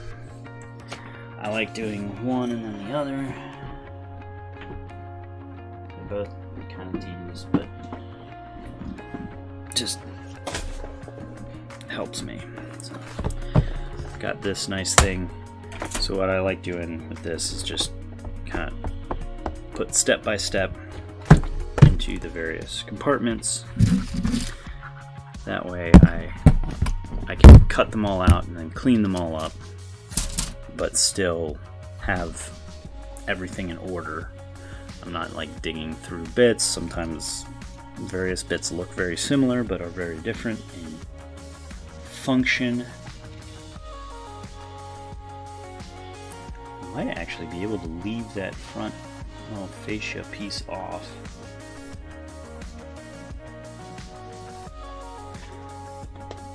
Curious. Might give that a try. But if I have to brush paint it, I'll brush paint it. Not the end of the world. Alright. So, move things around a little bit. As the instructions is our backdrop there. So I'm looking for 4, 30, and 66, because that makes sense.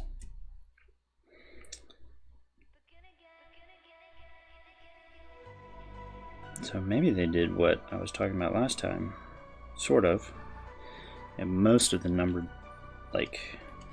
pieces together. Well, I say that, and then this one kind of jumps all over the place. There's 30.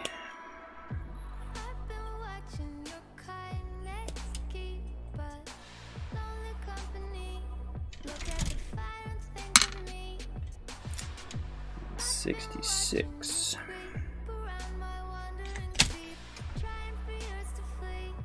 And 4. So that's that front fascia piece. I'm gonna see if I can't leave it off. Whoa, where'd it go? Jeez, that normally doesn't happen.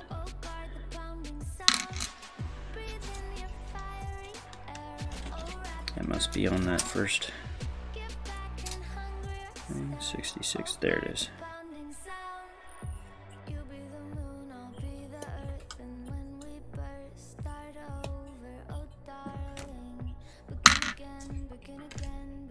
And that goes with 62 and 58.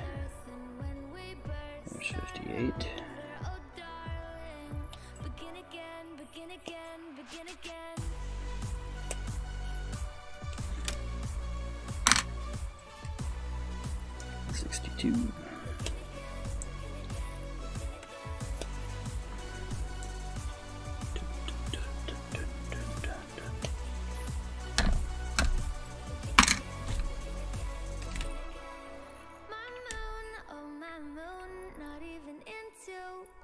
I feel like that, just looking at these 3 pieces, might be possible. So that one goes there. It's just like that. This thing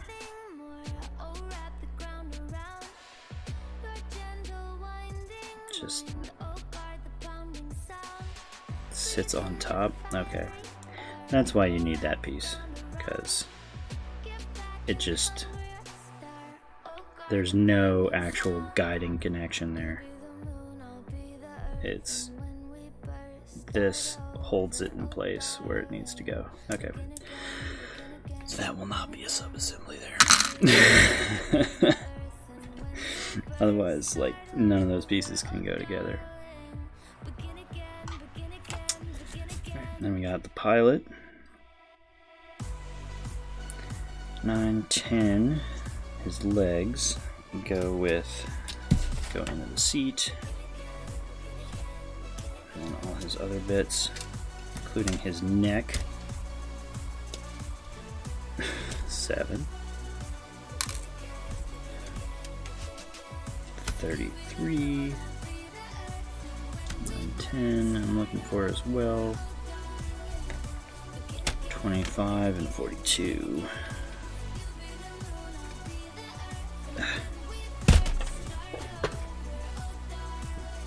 Well, I guess upside I didn't stab myself with the clippers. Not that sharp, but still.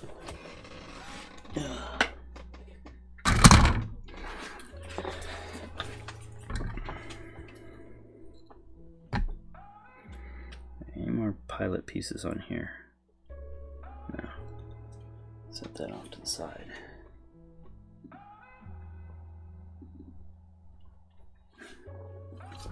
Still here, sup Spottiest. Thank you for letting me know I'm not totally talking to myself.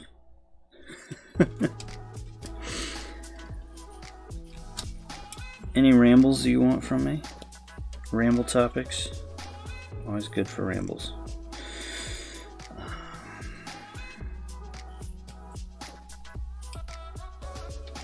Of course, as a result, I don't know what stories I've told people and what stories I haven't yet.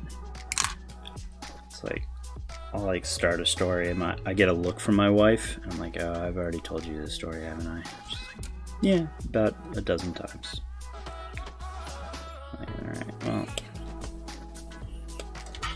it's relevant. Of course, I make fun of her mom and she does the same thing.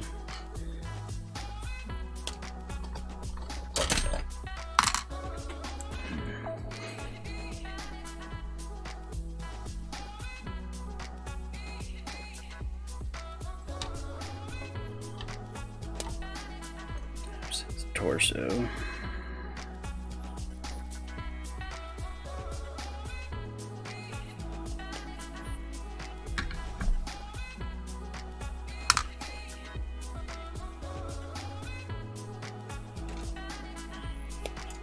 Head.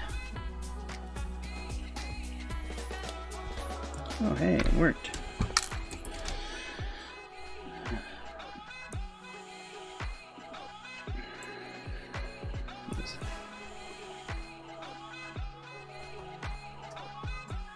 Trying to log on my work computer because I'm gonna have to go do that soon.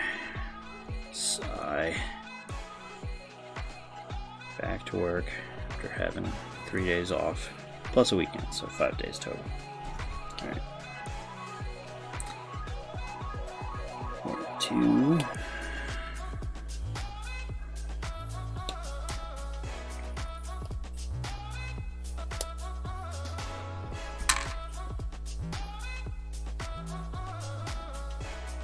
There's his back.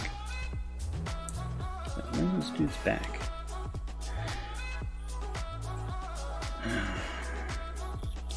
It's got 2-part arms. It's got upper arm and lower arm. Thank Games Workshop.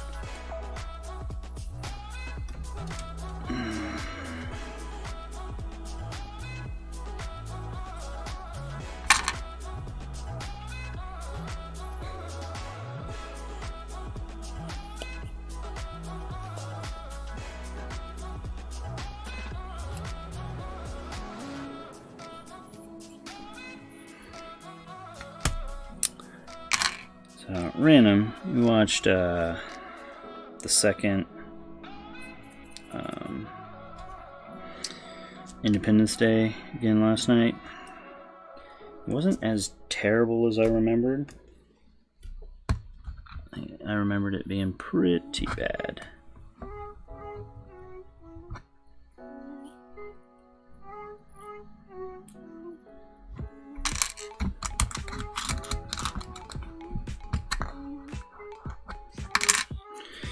Wasn't as terrible. It still wasn't great. I also didn't even see large portions of it, so I may have avoided the cringe.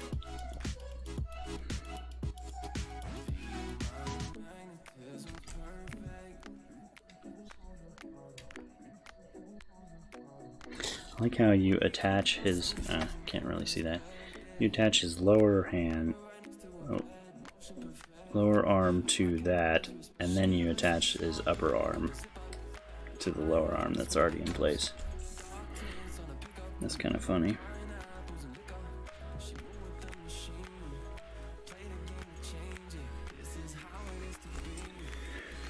Right, 3, 5, 26, 41, and 11.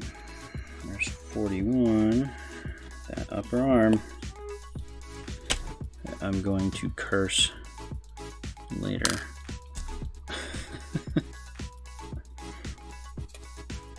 All the other pieces are probably on this first sprue. To be fair, where his lower arm goes is pretty well defined on the piece.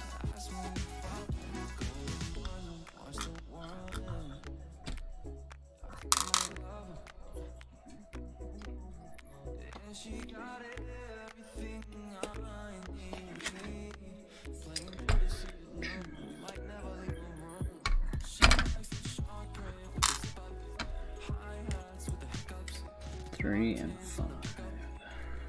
There we go.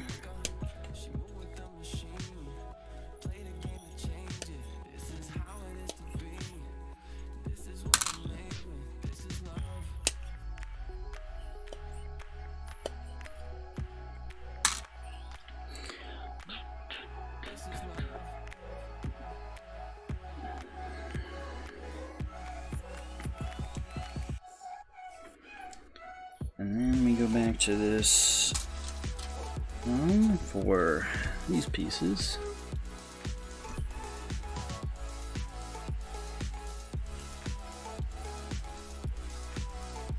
$61 is there, okay.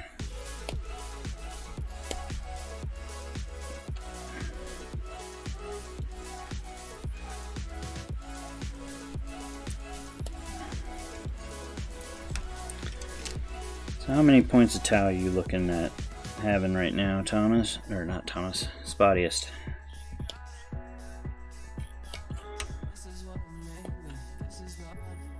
And you still have that game coming up against guard. How many points a guard? You should at least do equal points. Unless you're playing a very specific scenario.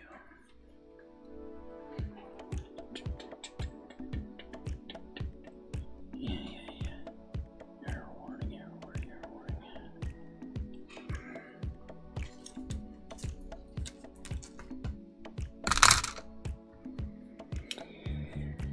And then this part, I'm not going to actually assemble.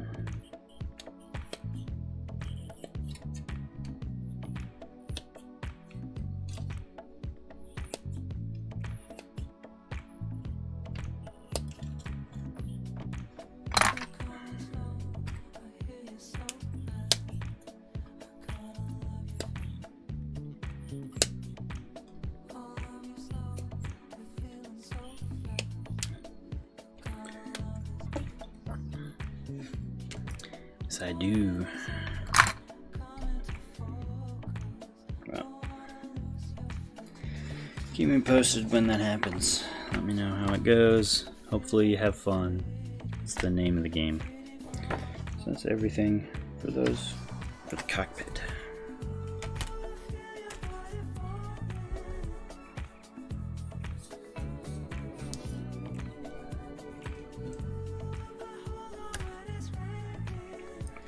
And 27.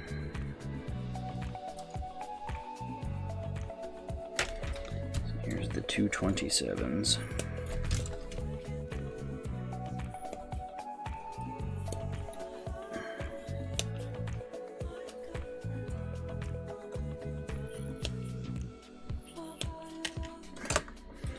If you guys have lists and you want to send me some to look over, ask questions, feel free.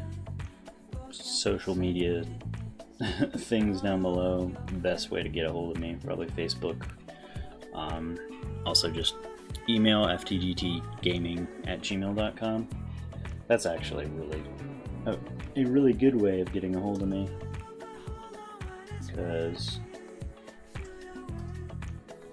either through Hangouts or just an email. Have a nice record of everything. 27, 2 is this piece. Very similar to 1, not to be confused.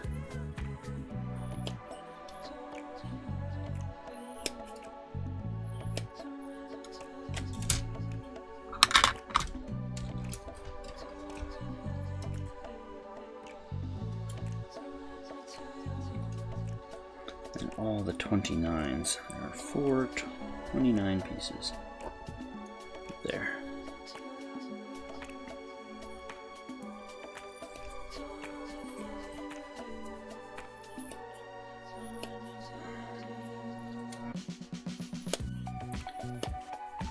Yeah, if you are after any list advice or target priority, just what to look out for from his list or with your list, happy to help. And 1 happens.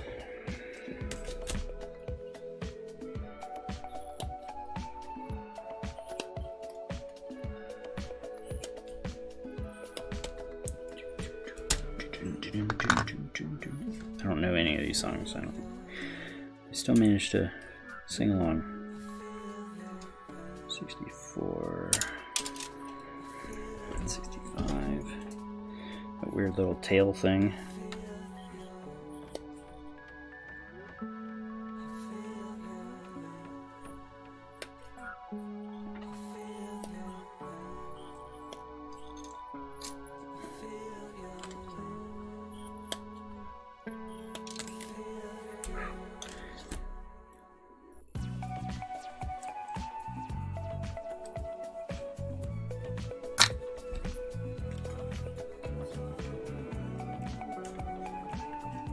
Four main legs are all different. Okay, cool.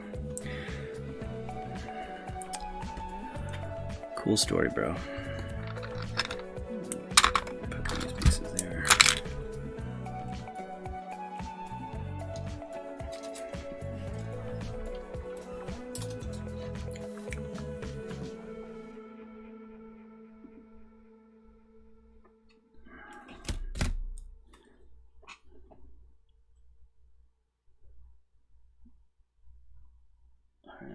so far. Not seeing any. Thinking of a few ghost skills. Seems fun.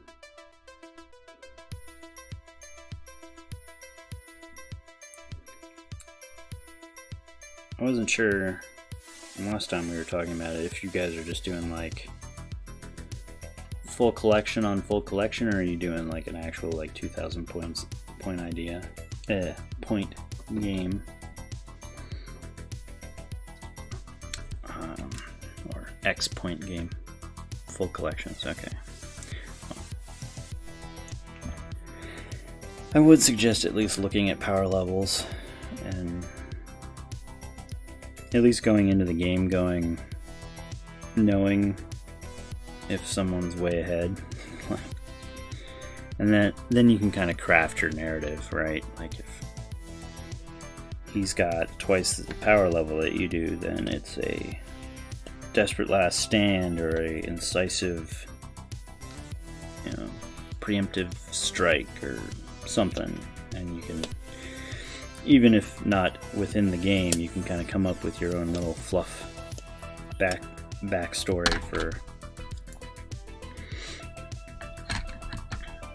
why mismatched forces are going at each other.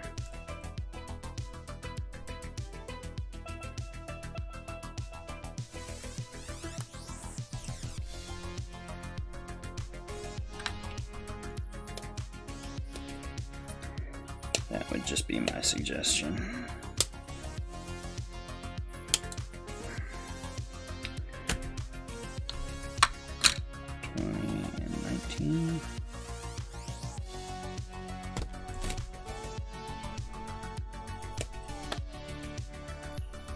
It's been a long time since I've done something casual like that, so take anything I say with a grain of salt. 24 and 23.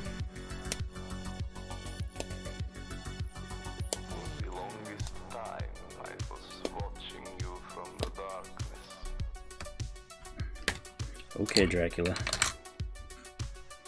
Not to take you, but to take your soul.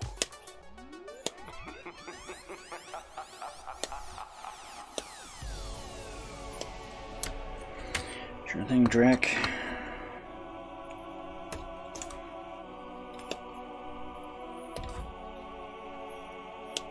Seems appropriate for... It's a long way off anyway. Huh. Still worth looking forward to.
Go with 31 and 32.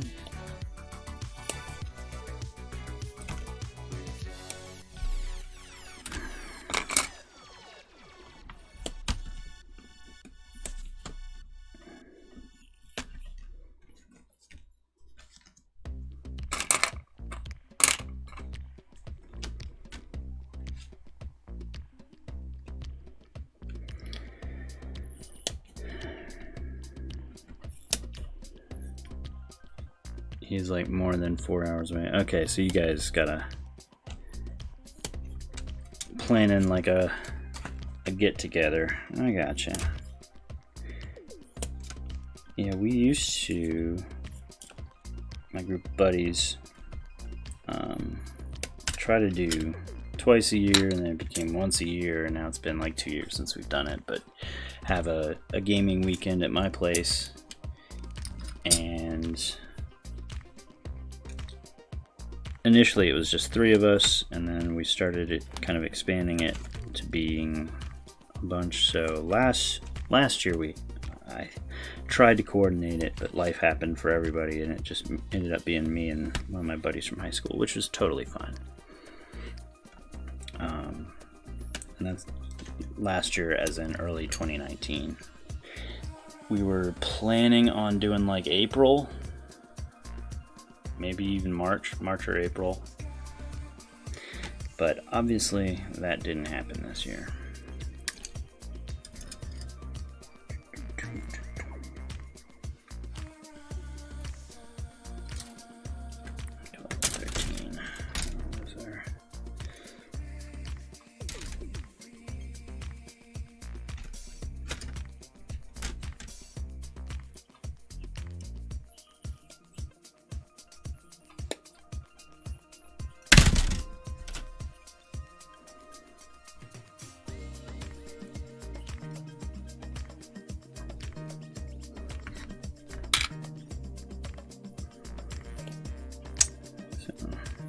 Awesome that you're at least in the planning stages of getting together with a buddy and rolling some dice and having fun.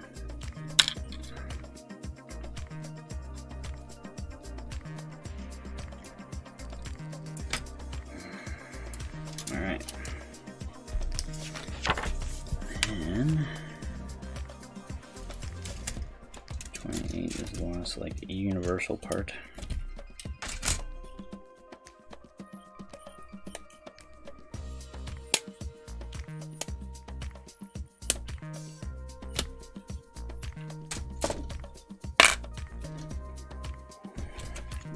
Are all guns, right? Okay.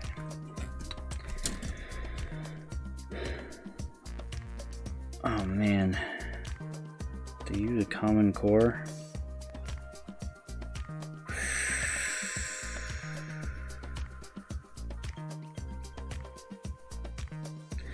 Okay, yeah, I definitely need to know. Do or want to do look cool or be better at killing. Why not both? I think you can do both.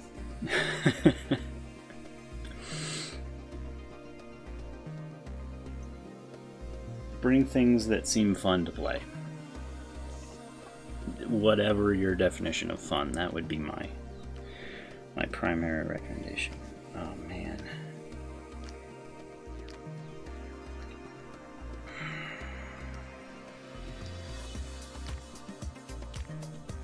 So, I didn't remember that these guns share this central core, and then they all have bits that go on the sides and the front of that central core. Oh man. That is a rough call. Alright, let's look at the 4 guns. So we've got the Particle Caster, Heavy 8, Strength 6, AP 1, Damage 2, 24-inch range. The Heat Ray, which has 2 variants.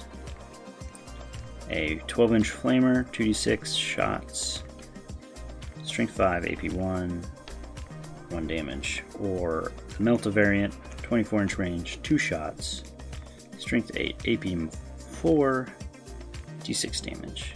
And then the Gauss, 30-inch, Heavy 6, Strength 7, AP 3, d3 damage. That seems like the best gun right now. 6 shots versus 2 more shots at the cost of better strength and AP and damage. Well, damage is hit or miss. D3 versus 2.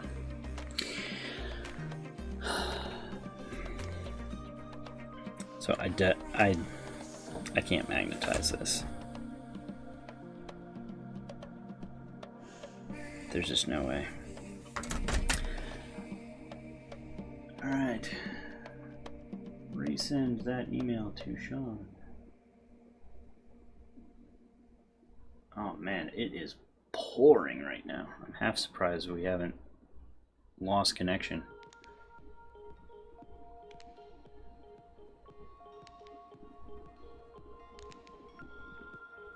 Did I not send email to Sean?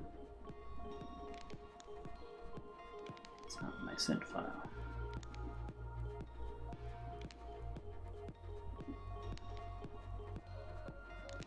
Okay, that was weird.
So, the fortunate thing is going to your Spottiest, your conundrum, be coolest or better at killing. I feel like the coolest option is also the best right now.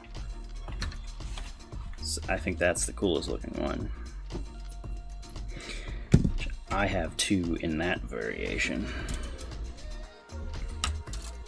So I'm going to clip pieces assuming I'm going that way, and then, but not assemble it until I get confirmation one that either it's whatever I want to do, or that I should be using one gun in particular.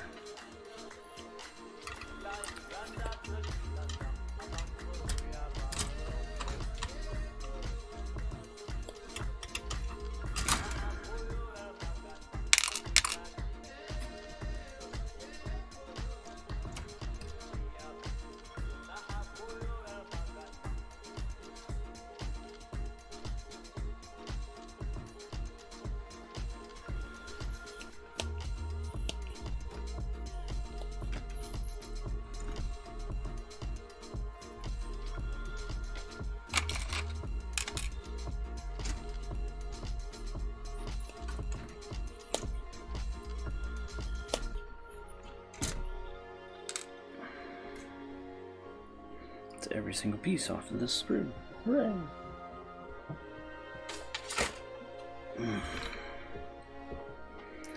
And these are all pieces for the heat ray, which is an option I'm leaning to not doing.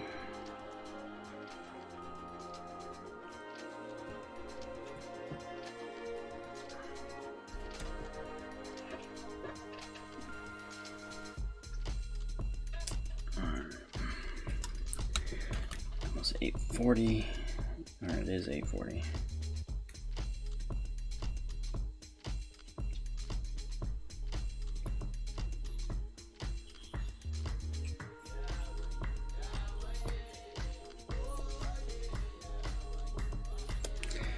I think we'll finish clipping this guy out and then probably have to call it a day.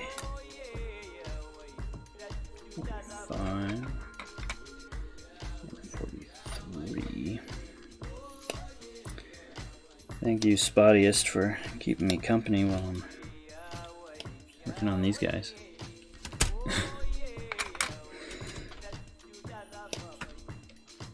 Might still be on assembly tomorrow. Oh. We're cruising along, and this is something I can, like I said, sort of do while working, depending on what my work is looking like today. Sometimes I'm doing pretty tedious things that don't require much attention. And there's the central 52, 53.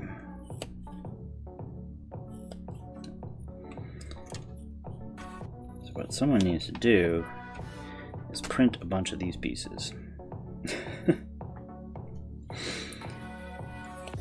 I'm sure it's on Shapeways. Get me 2 3D sculpts and prints of that piece. And we will be able to do all the things.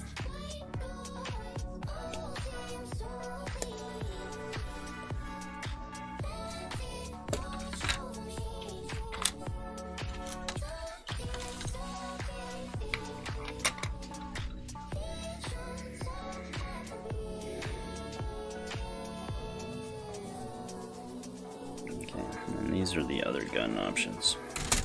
And then we're done. That's all the pieces. Okay, so I'm not going to cut off the other gun options yet, but we will keep them handy in case we need to later. I don't know why I did that. Dropped my clippers and they went into a black hole. Far beyond into the unknown. Hold Nelson. Into the unknown. Alright. So let's Spottius, you and I, let's go see who's around.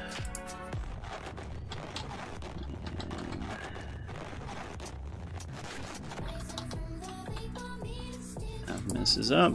So he's my go-to right now, so let's go raid him in 10 seconds. So I'll see you guys tomorrow. Thanks for hanging out, and hopefully we'll be on to painting tomorrow. Watching him too. All right, well, on our way.